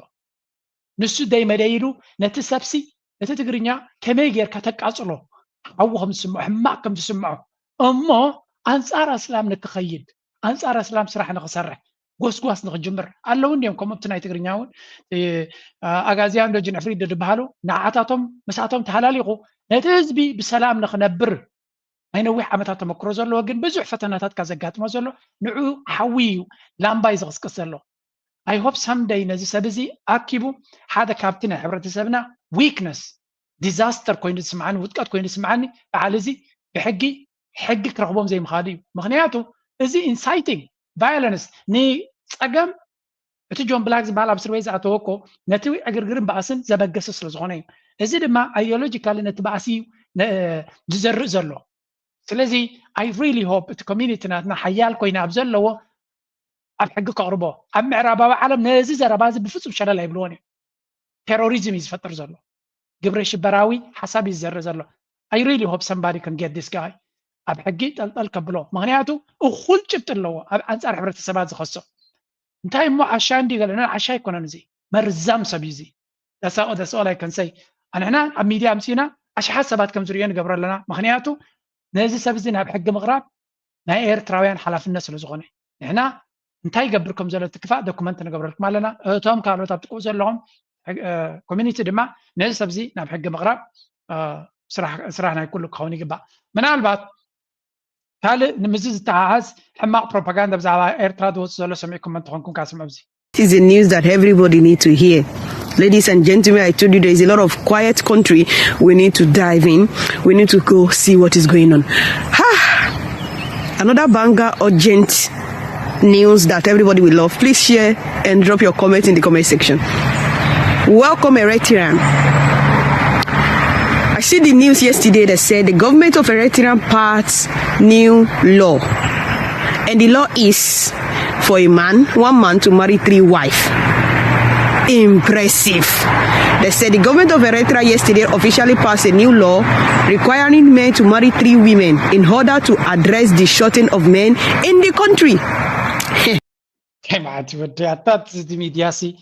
نزي حجسي كم قوم نجار تبصيو أبزح شير تكبر سميع يلله انتهى تبلد الله إيرتراسي حدش حق أتاتي يعني السود ما حدا سباي سلسة نستكمرعو حدش حق أتاتيو أنا نزي على جزية يكون إحنا زي الفلت حبريتان يوم درغبو ولا انتهي مجمريا this is not even الت propaganda صار إيرترا أبزح شير كوي ناس لزرا خويا زي فيديو زيا منال بتشعوم سلزة لا يمكن بجيرهم أبيرترا كم زبها لي الإيرترا always for the wrong reasons أب كميت كم تمت سلنتا زي جرات زي زلا مسيلكم حدا إيرتراوين إيرترا بحر الكاز خاصة كاكاليل you can say whatever you want جن كم يرخا خون سلز غلي it's okay وحفشة جن I am really shocked يا أي إيرترا حقوق سياسي أب منطقة تتوقع شعوب على نسخي رقيبكم بفلو يا ب I mean it's crazy جن this all things أبدا إيرترا بزونا جراتي زغيز له كابو بخالي بنجدد ما نسمع رابع معسكر سدتنيها زركبوا ኢትዮጵያ ክልል ዓፋር ኣብ ማዓስከር ስደተኛታት ዝርከቡ ኣሽሓት ኤርትራውያን ኣብ ዝኸፈ ኩነታት ከም ዝርከቡ ገሊፆም ልዕሊ 40 ዲግሪ ሴልሺየስ ኣብ ዝሙቐቱ ቦታ እሞ ድማ ከም ማይ ምግብን መድሃኒትን ዝኣመሳሰሉ መሰረታውያን ቀረባት ኣብ ዘይብሉ ምንባር ይኸብዶም ከም ዘለዮም እቶም ኤርትራውያን ንቢቢሲ ገሊፆም እቶም ኣብ ኢትዮጵያ ክልል ዓፋር ኣብ ማዓስከራት ዘለዉ ኤርትራውያን ስደተኛታት መብዛሕትኦም ተወለድቲ ብሄር ዓፋር ዝኾኑ በጃኹም ኤርትራውያን ኣሕዋተይ በጃኹም ካብ ዓድኹም ኣይትውፅኡ ኣይነው ነገራት ከም ትደልይዎ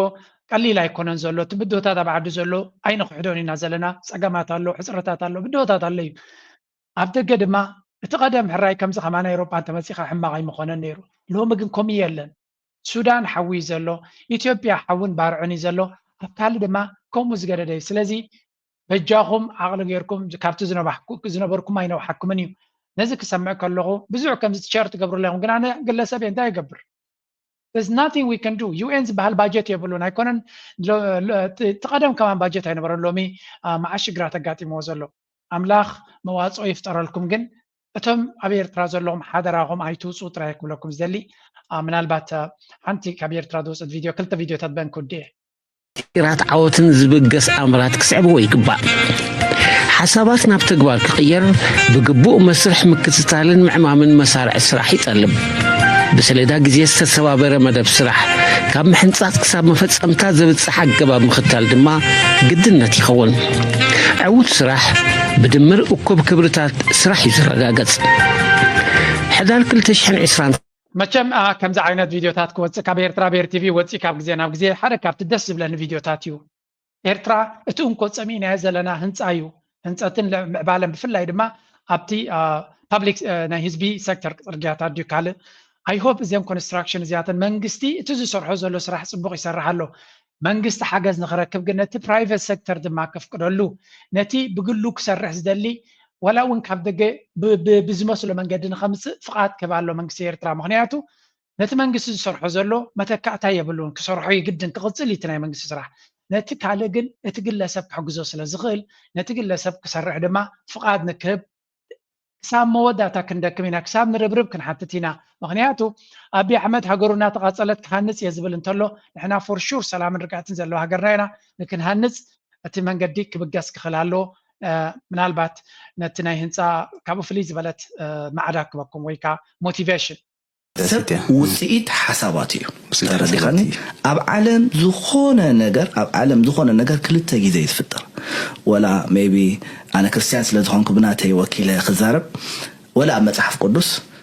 ሰብ ክልተ ግዜ ክፍጠር ኢኻ ትሪኦ ምክንያቱ እንታይ እዩ ዝብል እግዚኣብሔር መጀመርታ ከም ሓሳብናን ከም መልክዕናን ሰብ ንፍጠር በል it was an idea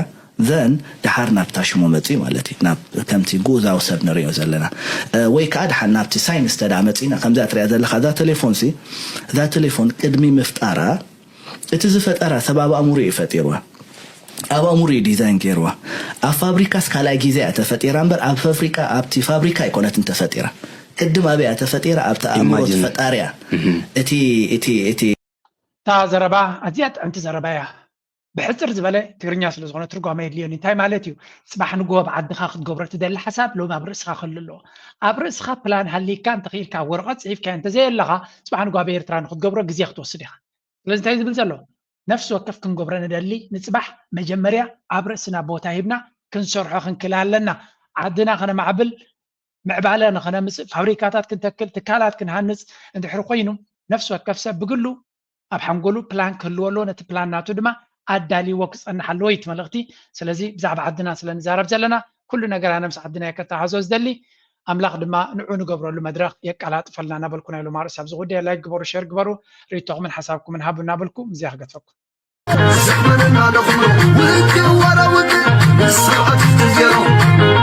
ሰላም